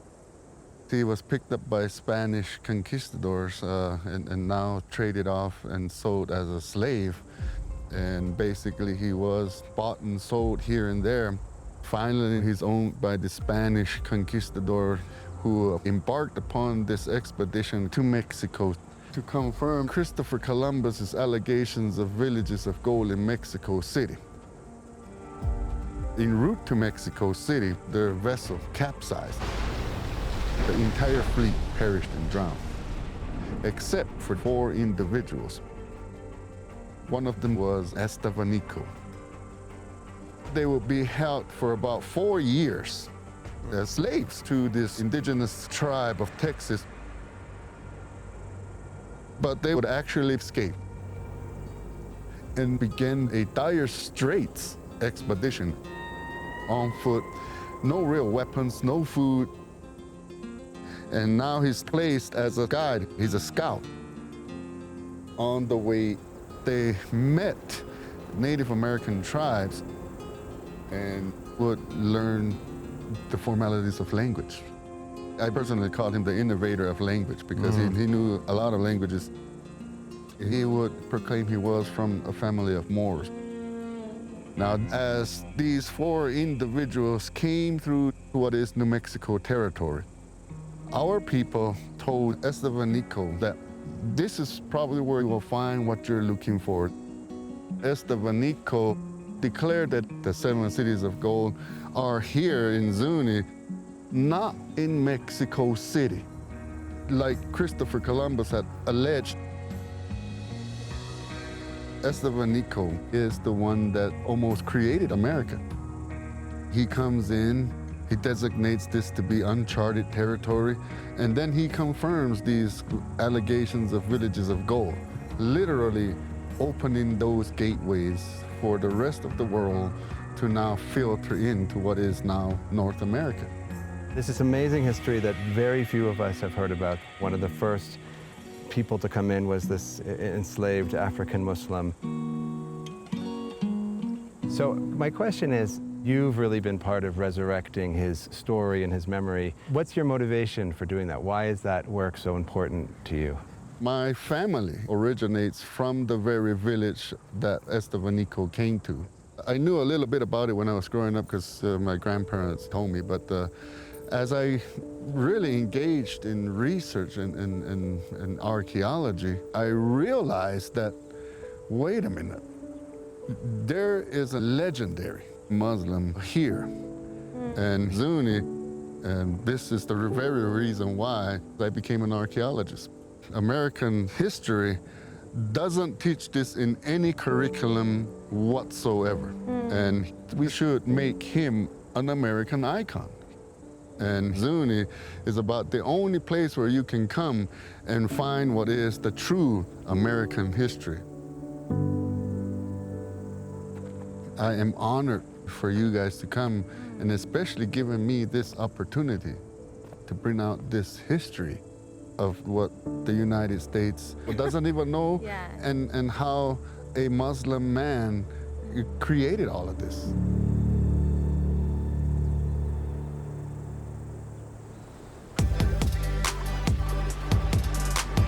They don't want to see me as American, see me on your TV as a terrorist. All I want to do is have some fun by the beach.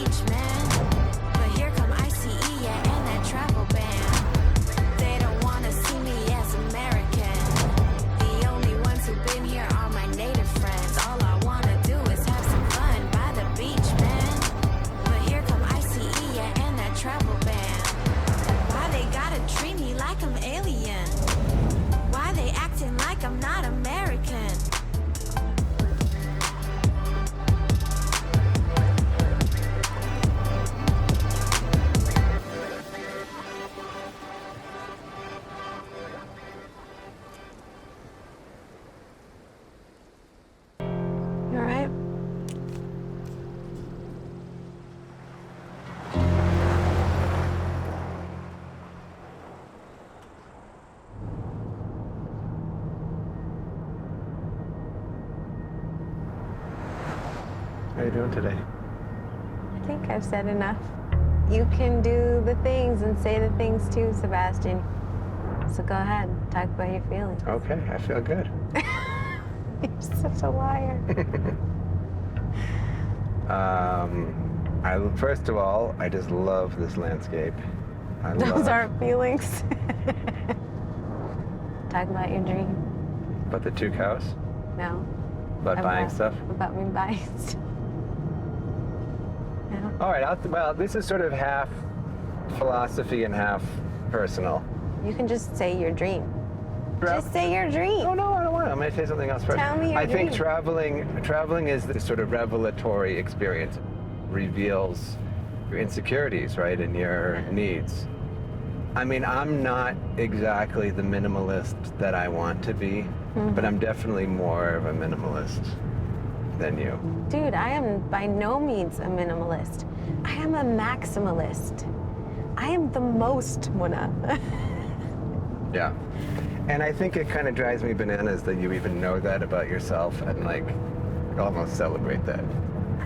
But like, dude, I'm prepared. I'm prepared for anything. I'm prepared for rain. I'm prepared for snow. I have all the accoutrement, and you benefit from my preparedness. I think when I fight with you, I'm just really fighting against this predicament of living in the material world.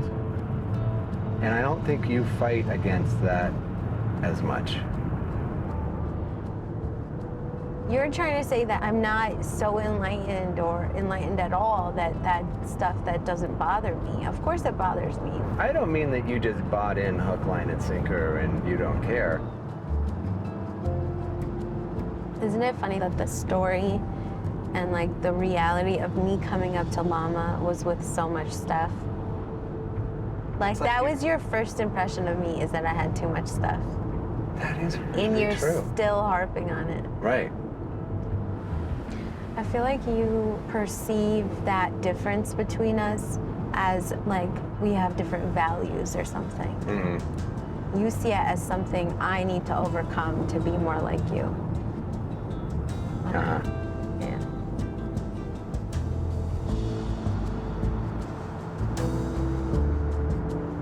I mean, honestly, like, we basically have nothing in common. Like, we basically have nothing. We don't like the same music.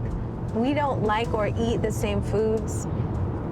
Is that true? You love to, like, hike, and I would love to just sit in front of a fire with a book. I like to cook. You will eat the same thing every day, beans and rice, for your whole life.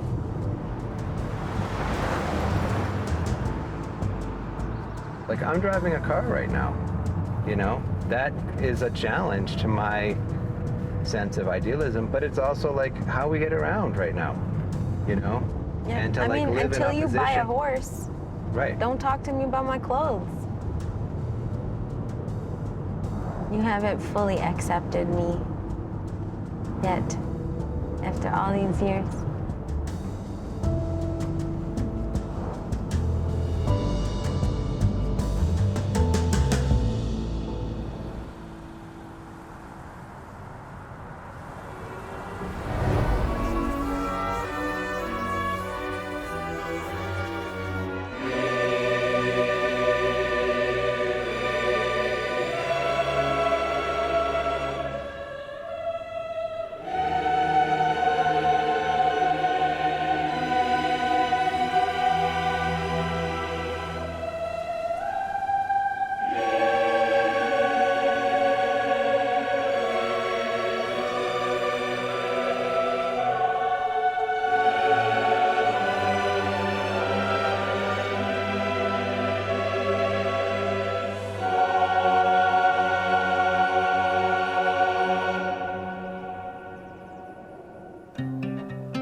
Jumping up and down the floor. My head is an animal, And once there was an animal. It had a son that mowed the lawn. The son was an okay guy. They had a pet dragonfly. The dragonfly ran away, but it came back with a story to say.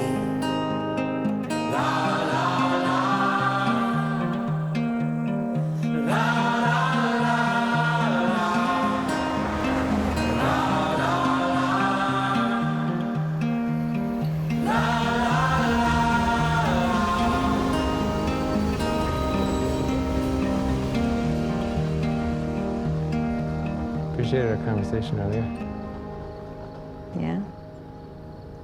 I just want you to know I accept you for who you are, Mona.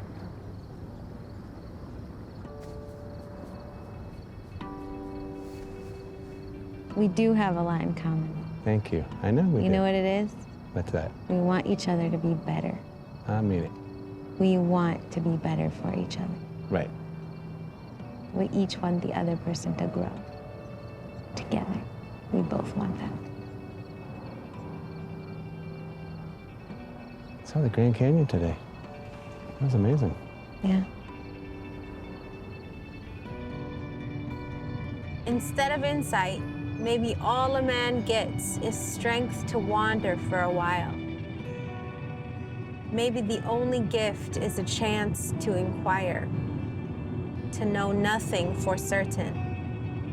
An inheritance of wonder and nothing more.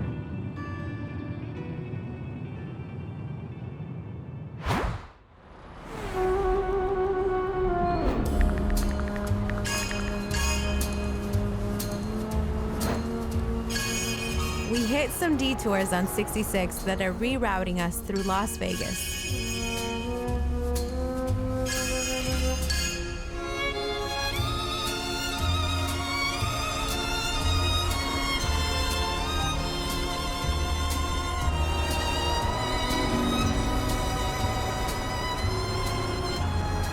Oh, Gordon Ramsay's restaurant. Can you get a picture of that? Oh, the Venetian. That's a famous one, too. Oh, Mona, look. The Sahara. You know what's funny is that's the world's largest gift shop. See? The city of Las Vegas thanks you. You know what? You're welcome.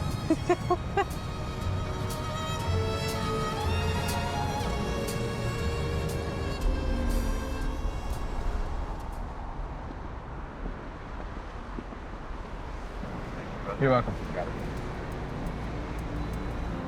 So we're heading toward a mosque outside of town. Yeah, I mean, it's called the Muslim Village. Like, we can't not stop there. I understand they do a food distribution program and prison re-entry work. There's an amazing woman there. They call her Mama Nisa. She's one of the founders of the community, and she's apparently just this mother of the community and has fostered a real familial vibe there. Look at your shoes! Ooh! Oh, these old things. They are so cute. Those are spicy. Thank you. I love it. Thank you. Mashallah. So, over 20 years ago, my husband and I and some of the other believers, Abdulaziz and his family, we started feeding the homeless. We started serving out of the back of the car. And we did that for a good while. And from that, when we were blessed with the building, alhamdulillah, Mike Tyson donated to this building to being built. So may God bless him.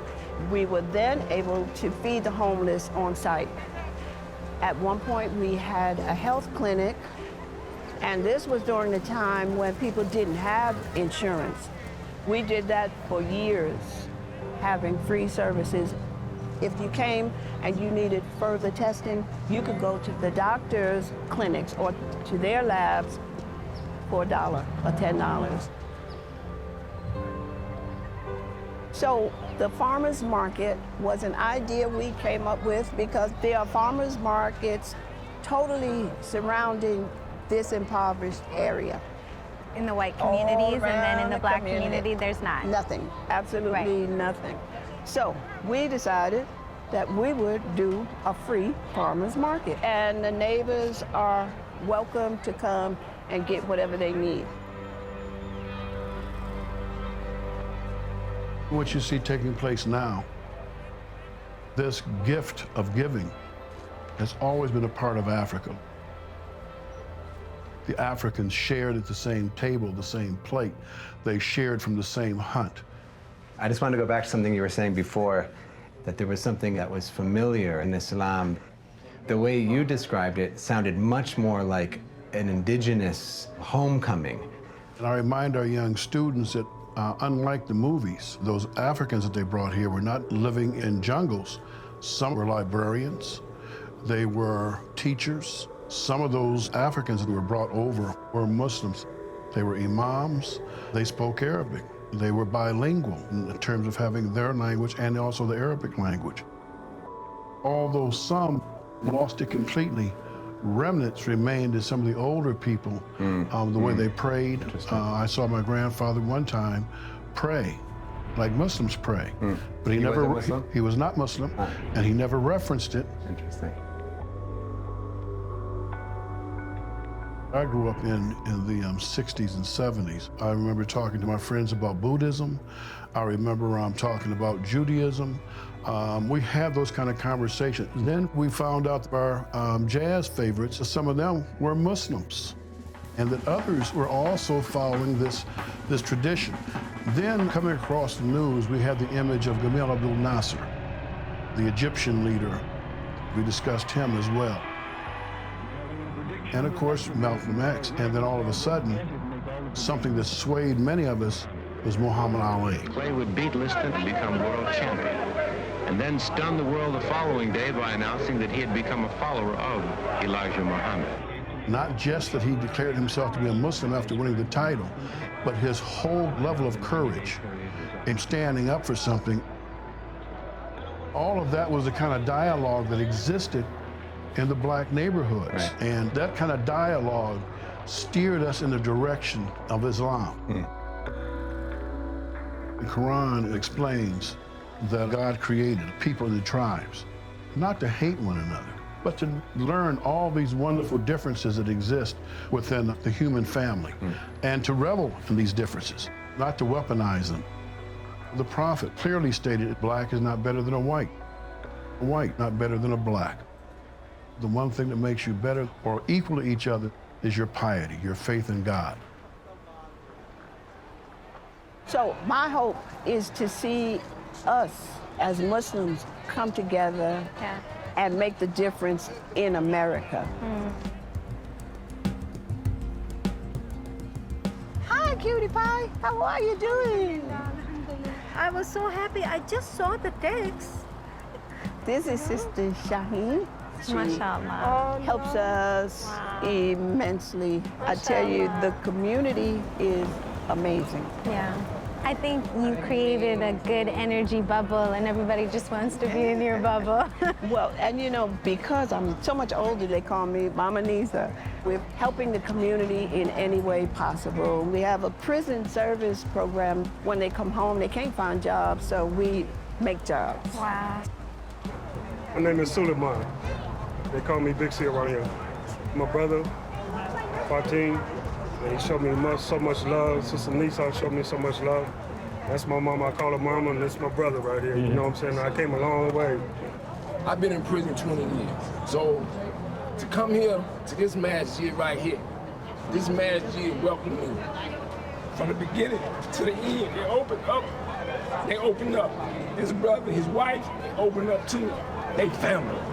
I got out of prison less than a year ago. I became Muslim in prison, and I was able to get my children back.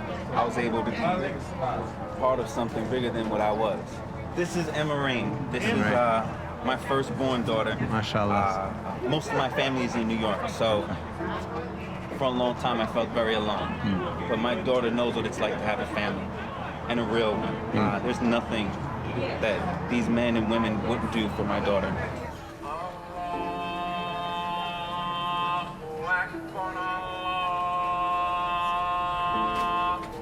Jesus, with the prophet, may peace and blessings be upon him, came to deliver. Manners, conduct, character, morals, loyalty, respect for mankind, respect for your individuals, our children, our future. Without these things, you can't be successful. Beyond what the social aspects are, beyond what your color is, your race, your creed. What's important is what we're doing for each other. Some people call Las Vegas Sin City, but we found so much goodness here too. After our visit with the mosque, we're headed on a walk down the strip. We weren't expecting to meet any more Muslims, but I'm always glad to be surprised.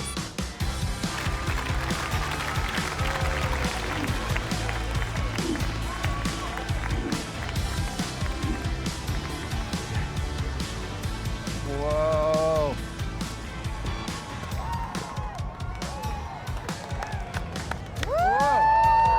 Hey!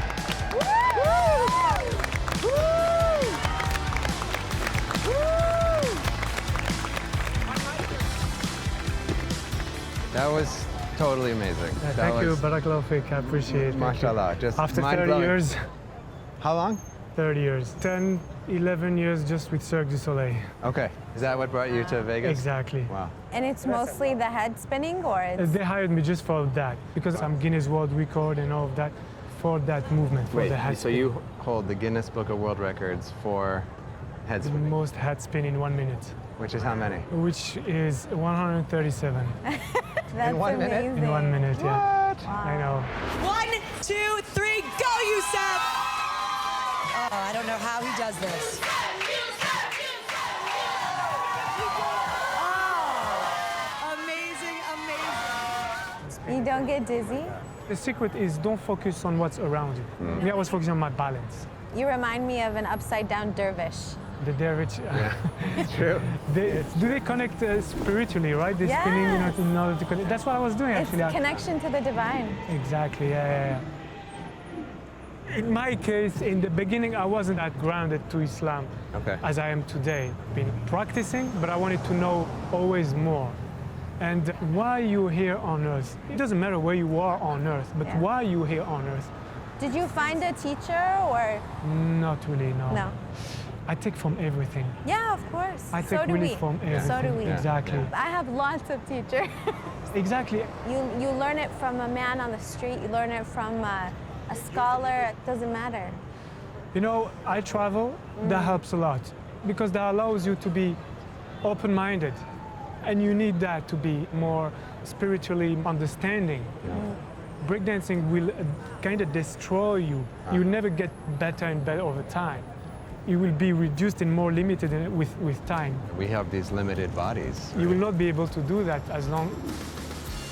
But in a spirituality, again, you find enjoyment and happiness in it. In my case, it was always increasing. When we talk about the Guinness World, when I achieved that, I was happy. But the happiness that I get from within, in my spirituality, that doesn't have a limit. Thank you, thank you. Hope to see you in your trip. Thank you, thank you. Bye. He was so amazing. MashaAllah. What a sweet guy. Totally.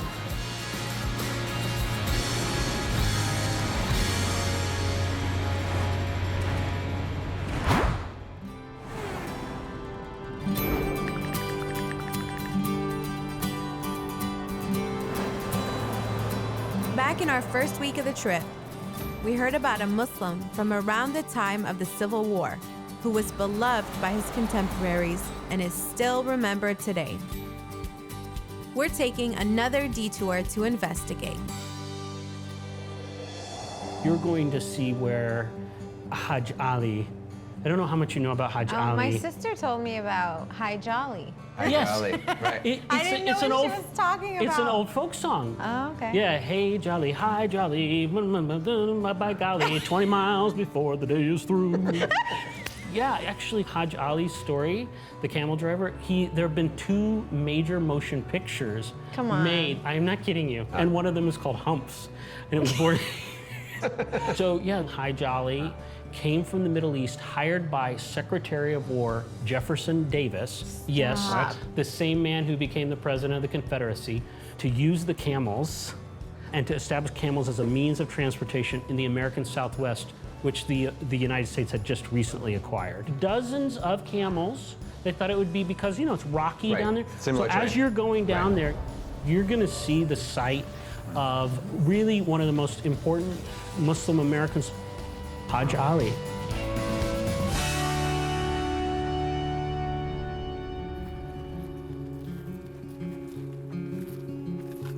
Oh, here we are, the last camp of Hajj Ali, born somewhere in Syria.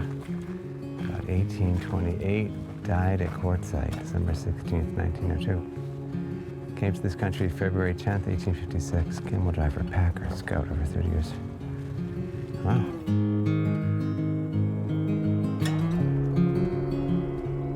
How you doing? You guys met with him? Now. This is my wife, Mona. Nice to meet you. How you doing? Yeah. You know, he is the reason it became a historical community here.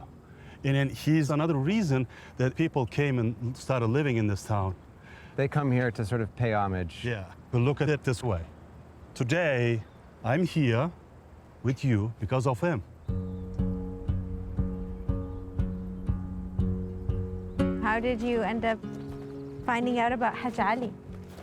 Well, I had this job in Vegas, and I like sometimes losing my way and the driving, to get new places.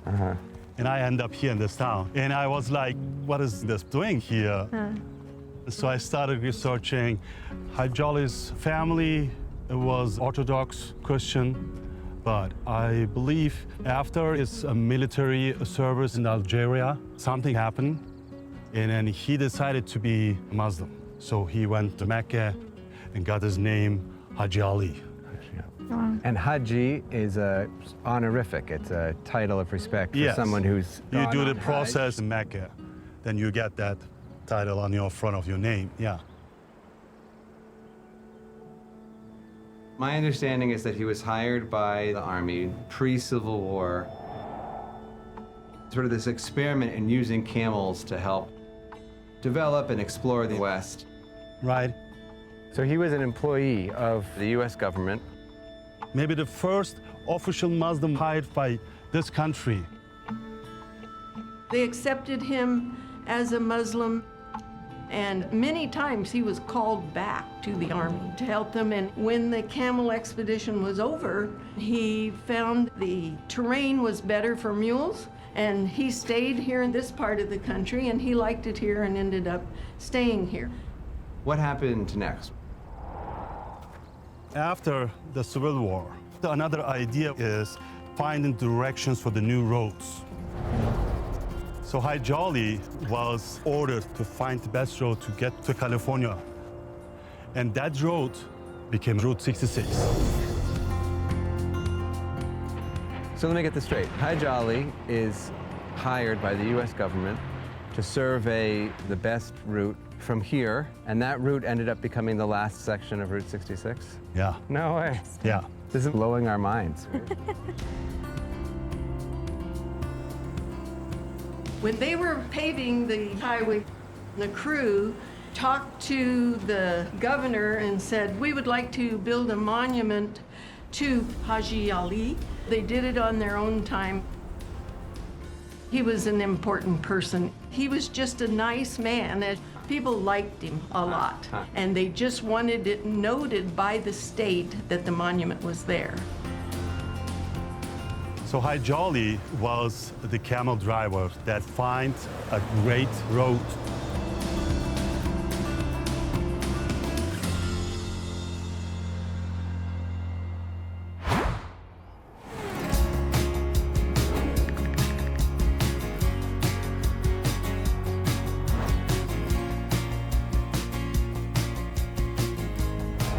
After all that talk about camels in the desert, we are literally on the road to Mecca. Mecca, California. We met Haji Ali yesterday, and now here we are at Mecca. Amazing. So why is this area called Mecca?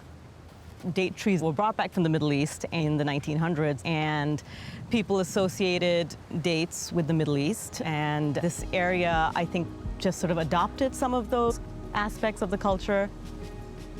In fact, I believe some of the local schools also had mascots that had sort of Arabian names in the early days. We passed a whole neighborhood that was Damascus Street, Baghdad Street. Those influences came from the fact that the date offshoots were brought from these countries. Palm trees are such an iconic part of Southern California landscape and mythology. I mean, it really does feel like this is an indigenous plant, but you're saying this has only been around the last 100 years or so in this part of the country? Yeah, you're right. I think while it's been an ancient fruit, it's also a part of Southern California. In fact, 95% of the dates that are consumed in America are grown in Coachella Valley. Really? So, right here. That's so cool. A lot of people consider it an American fruit now. It's obviously eaten all around the world. I mean, dates have always been a part of my diet and my culture. So I'm Muslim, we fast during Ramadan, and the preferable way is to break your fast with dates.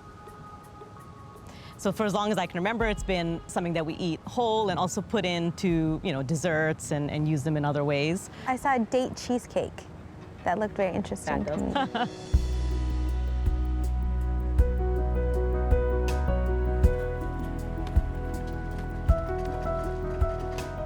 So you actually came at a really exciting time. We are harvesting.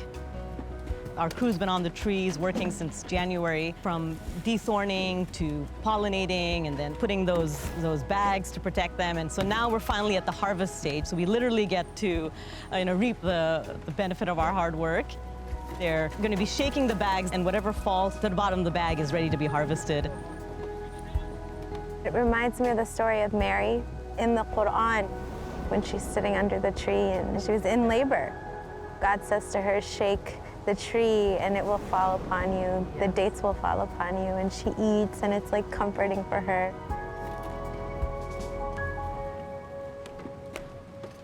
What made you want to get into farming and specifically dates? That's so interesting.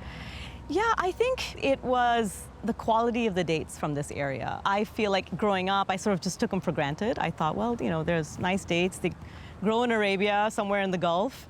But realizing that something so pure and beautiful grows so close to my own home, it just inspired me to see if I could make something out of this. Starting a business in something that you have no experience in is quite scary. I had to build up the courage to take that step. So this is just fresh off the tree. Whoa. Beautiful. Wow. They're a little dusty, but you can... Wow, thank you so much. Yes. Amazing. And how old are these trees? These trees are probably about 40 years old. Wow. You ever climbed the trees? No, they won't let me. Oh, really? Every time I try to, they're like, no, we'll do it. Give it a couple more years. You'll be out there.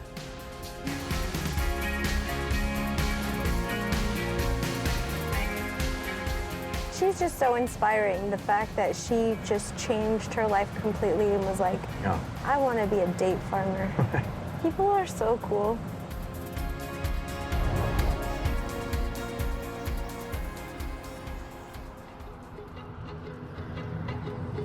I wanted to redo this excerpt from Grapes of Wrath. Highway 66 is the main migrant road. 66, the long concrete path across the country, waving gently up and down on the map, over the red lands and the gray lands, twisting up into the mountains, crossing the divide and down into the bright and terrible desert, and across the desert to the mountains again, and into the rich California valleys. 66 is the mother road, the road of people in flight. And here's a story you can hardly believe, but it's true, and it's funny, and it's beautiful. There was a family of 12, and they were forced off the land. They had no car. They built a trailer out of junk and loaded it with their possessions. They pulled it to the side of 66 and waited. And pretty soon a sedan picked them up. They got to California in 2 jumps. The man who pulled them fed them, and that's true. But how can such courage be, and such faith in your own species?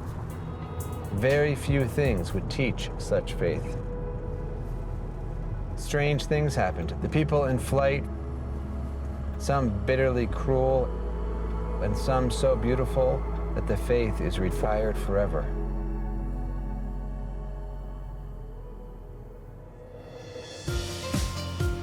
We are in the home stretch. But there's still such a richness to the landscape and the people here that we don't want to rush it. There's a free clinic in San Bernardino that we decided to visit. This is one of many Muslim-free clinics around the US, and I'm especially excited to see it because of my dad's legacy. Welcome to our clinic. The name Al-Shifa means healing in Islam. We started in 1999. We serve about 500 patients a month, 5,000 a year, and I think up till now we have seen about 80,000 patients so far. I grew up with a parent who was a doctor, and I know it's not an easy life, but in all of that life and busyness, you still managed to create something that was about community and building something for the future. The volunteers are here. Oh, great. I wanted you to meet our volunteers who work for our clinic.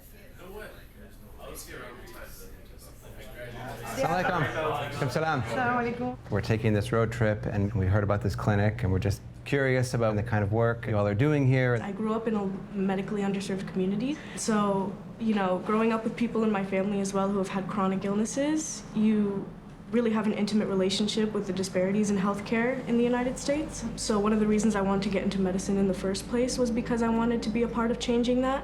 What kind of doctor do you want to be? I want to be a surgeon in the future, Surgeon? hopefully. Wow. Any other surgeons on the track? I want to go into neurosurgery. I'm actually a pre-PA student. I just graduated UCSD. I think American Muslims have almost this desperation to have their stories told and to be seen for who they are. Something I want to do is emphasize health education. Both my parents came here from Lebanon, and they don't realize the importance of getting checkups. So I want to make sure that underserved communities especially go see doctors. For me personally, I never wanted to be in medicine, but in our faith tradition, it is important to give back to people, right? I just wanted to help people who, for whatever reason can't afford a checkup, right? There's a verse in the Quran that saving a life is as if you're saving all of humanity. It's just a nice opportunity to potentially save all of humanity with just one person, even just one person. Ultimately, one of the biggest problems is accessibility. The old system of putting brick and mortar, right, to build a hospital in a low-income area is just an obstacle. But technology provides a great method of circumventing that obstacle. Ever since I was a little kid, I've wanted to be a scientist, and because of robotics, I've kind of found a passion for building and engineering, so I want to get into that field and just innovate the next generation of science and technology. A lot of people in the United States are struggling, especially when it comes to healthcare, and the main goal is to support our communities. My hope is to see us as Muslims come together and make the difference in America. I think everybody can also agree with the idea that, as great as a free clinic is and as helpful as it is to the community, it shouldn't have to exist. The end goal is to create a system that allows people to seek healthcare without worrying about if they can even afford to walk out of the hospital. As we drove in, we were talking about, I forget who said this, but that most people don't understand how expensive it is to be poor. That to be poor in this country, you actually pay more money for things. You pay more for rent, you pay more for your laundry because you're renting your apartment, you're paying per load. Per item of food versus bulk. And you're talking about these systemic forces, not just, that there's a value to saving one life, but there's also a value to seeing the system that you all are, working under and working in.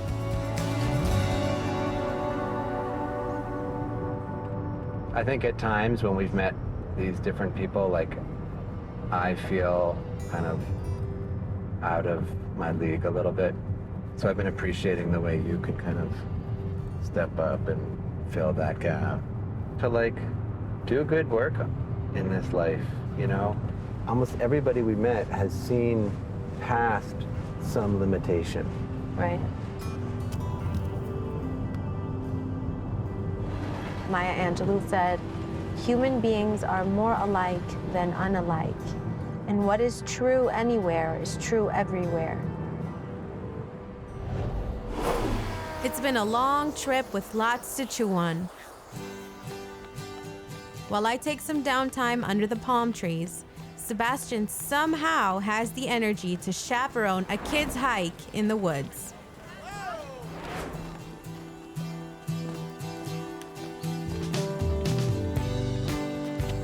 I'm also catching up with an old friend who I've wanted to hug in person for a long time. Here she comes. Woo! Mona! Layla, Layla. Oh my goodness!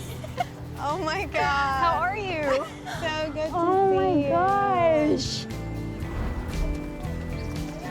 Okay, guys, I missed the lesson about the rattlesnake. What are you supposed to do if you see a rattlesnake? Do you remember?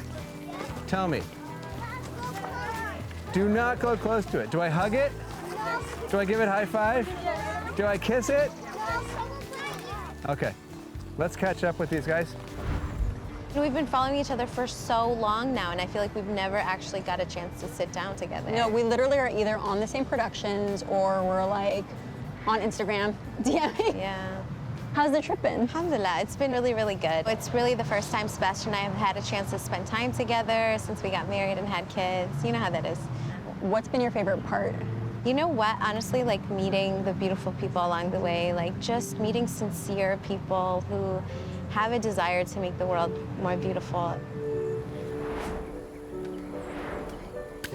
Whoa! Oh, nice throw. Oh, nice. The kids that we have here today are refugees from Afghanistan. I don't know what they've seen, and one of the young boys was telling me, I don't have my parents, and so, it doesn't matter what I do. And it kind of shakes me a little bit. Wow. It just, it makes me think about what we have and how blessed we are. You and I both came to age during September 11th. Yeah. We're a part of the community of women who rejected the narrative that was cast upon us and didn't represent a rapper, didn't represent somebody who's into skateboarding or fashion or technology. Mm-hmm. And when we think about how much the landscape has shifted and how unextraordinary, at least I can speak for myself, I am now relative to the perception 10 years ago, it's actually great to see. Make a big semicircle around me. Bigger, bigger, bigger. Thanks. High five. Too slow. High five. Too slow. Okay, are we all good? These kids have come from a war-torn country. Having them in a space where they feel comfortable, where they can sort of just be themselves, and to know that America is their home, that we believe in them, and more important, we want to make sure that they all believe in themselves. I'm a designer. I'm a product person, and I love it. I love what I do. It is the most challenging, incredible thing. And probably 8 years ago now, I met these fellows, these guys at MIT, and we started researching together, working on the mission of the perfect delivery, right? So how do you use artificial intelligence, machine learning to really automate scheduling for goods and services across the world? How do you use historical data, real-time data to make these delivery processes perfect? Logistics is the lifeblood of the city, right? So these are really interesting problems, and the impact of not solving them is inefficiency, extra big carbon footprint. And who does that fall on? Marginalized, underserved communities. There you go. Yeah. So you guys raised how much for your startup? Yeah, 23 million. Yeah, just 23, casual 23 million, what? And now we have about 90 folks working on this problem. Each one of these kids carries a dream. What do you want to do when you grow older? Awesome. What kind of doctor?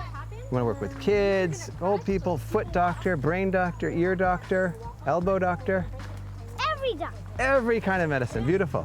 Tell me about yourself.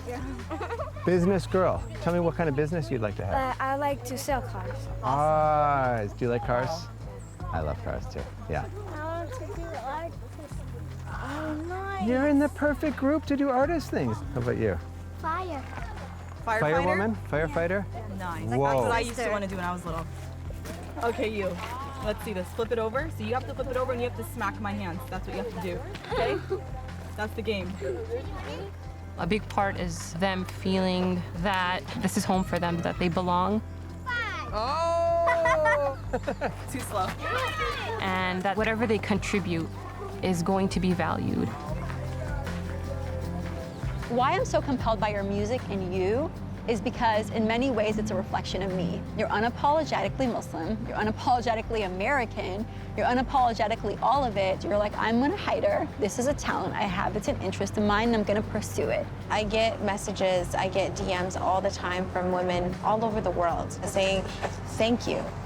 I mean, I'm gonna start crying, but that's all I can ever dream for, is somebody to look at me and say, oh, I can do that too, you know, and that sister journey is all I have ever wanted. You got a body, where it's at, it's a good body. Believe that, the body needs love. Now run it back, everybody a good body, and that's facts. You got a big body, small body, you got a tall body, hairy body, brown body. We're almost to LA, and of course, our last meetup is with an actor. And know where Floyd was staying at. He was staying in Chicago. Sometimes he was staying here. Then he was staying over there. Next time he be staying around the corner somewhere. I told him to see where it mattered too much. Seeing that's how he was at home. Welcome to A Noise Within Theater in Pasadena.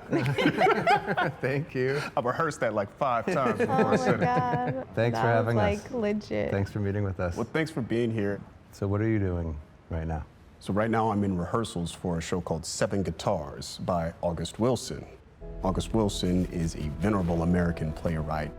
His plays are often about Black people looking for self-determination and trying to further themselves to get to the next level. But there's always something that's holding the characters back. 7 Guitars takes place in the 1940s. My particular character is the steadying force in the show that tries to provide perspective to the lead, who has huge aspirations, huge dreams that ultimately take him down a dark path. And I'm trying to pull him back to the straighter path. I was just thinking the same thing. You almost make it where you want to die just to have somebody talk over you like that. Sound like he reading from the Bible even though he ain't. There's certain things that seem to inform August Wilson's works. What strikes me as a through line throughout all of his work is that theme of self-determination for Black people and having your own and being able to elevate your own to the next level. And the African-American Muslim experience is a push-pull, whether you want it to be or not. The world ends up trying to define who you are and what you're supposed to be. My name, Amir Abdullah. It sneaks up on some people. There was a time in my career when it was suggested to me to change my name. Islam is extremely important to me, not to be flaunting it or flouting it. It's the small things for me are the things that I hope that people would notice as Muslim or define as being Islamic. It's not huge sweeping gestures. Uniquely in the theater, there's very little presence that gets a full featured representation of Islam on the stage. And what is out there is pretty problematic. Precisely. And that's what all of us as Muslim artists are up against on the external. But from the internal, even harder. You ask yourself, who am I? And as an African-American Muslim, your Muslimness gets questioned, your Blackness gets questioned, your Americanness gets questioned. It comes You're from never everywhere. enough. You're never enough. You're never enough. And I was thinking about myself, you know, and the people who have come before us, how we're really just like standing on their shoulders, you know? Like, I grew up listening to Native Dean. I don't know. We all did, of course. Come on! This is my faith, my voice, my faith, my voice. I mean, just listening to them rap about being Muslim, like I feel like I'm truly standing on their shoulders. You know, like they bore such a huge brunt of what it was to be a Muslim artist. And so many of these young kids just want a mentor. They just want somebody to connect with, somebody who maybe looks at them with an eye of understanding or compassion. We just need to be affirming and saying like, you're good, you're beautiful, because the whole world is out here telling them they're bad, they're terrorists, they're this, they're that. As a parent, I know that if I don't use my voice, if I don't do that work, then it falls to the next generation.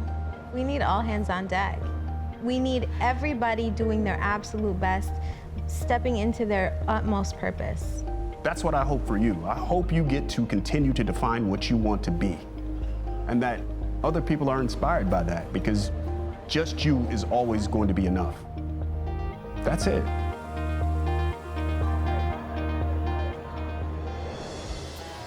I hope you have a wonderful rest of your journey and find all of the things that you're looking for. Santa Monica end of the trip. I hope that you've learned something. That you're taking something away to continue to do what you already have been doing. We've just been shown such generosity, and that generosity makes me want to be more generous. It is easy to put up barriers. So I'm feeling inspired to be better and be more kind.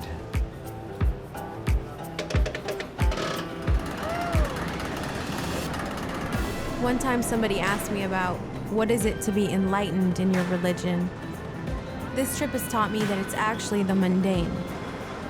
If you can meet every moment fully present with gratitude, grateful for what you do, grateful to have a job, a career, something that feeds you, something that nourishes your spirit, your soul, and also serves your community. For me, that's enlightenment. That's really showing up with true gratitude and saying, every breath is a gift. Every moment is a gift. I'm here for it.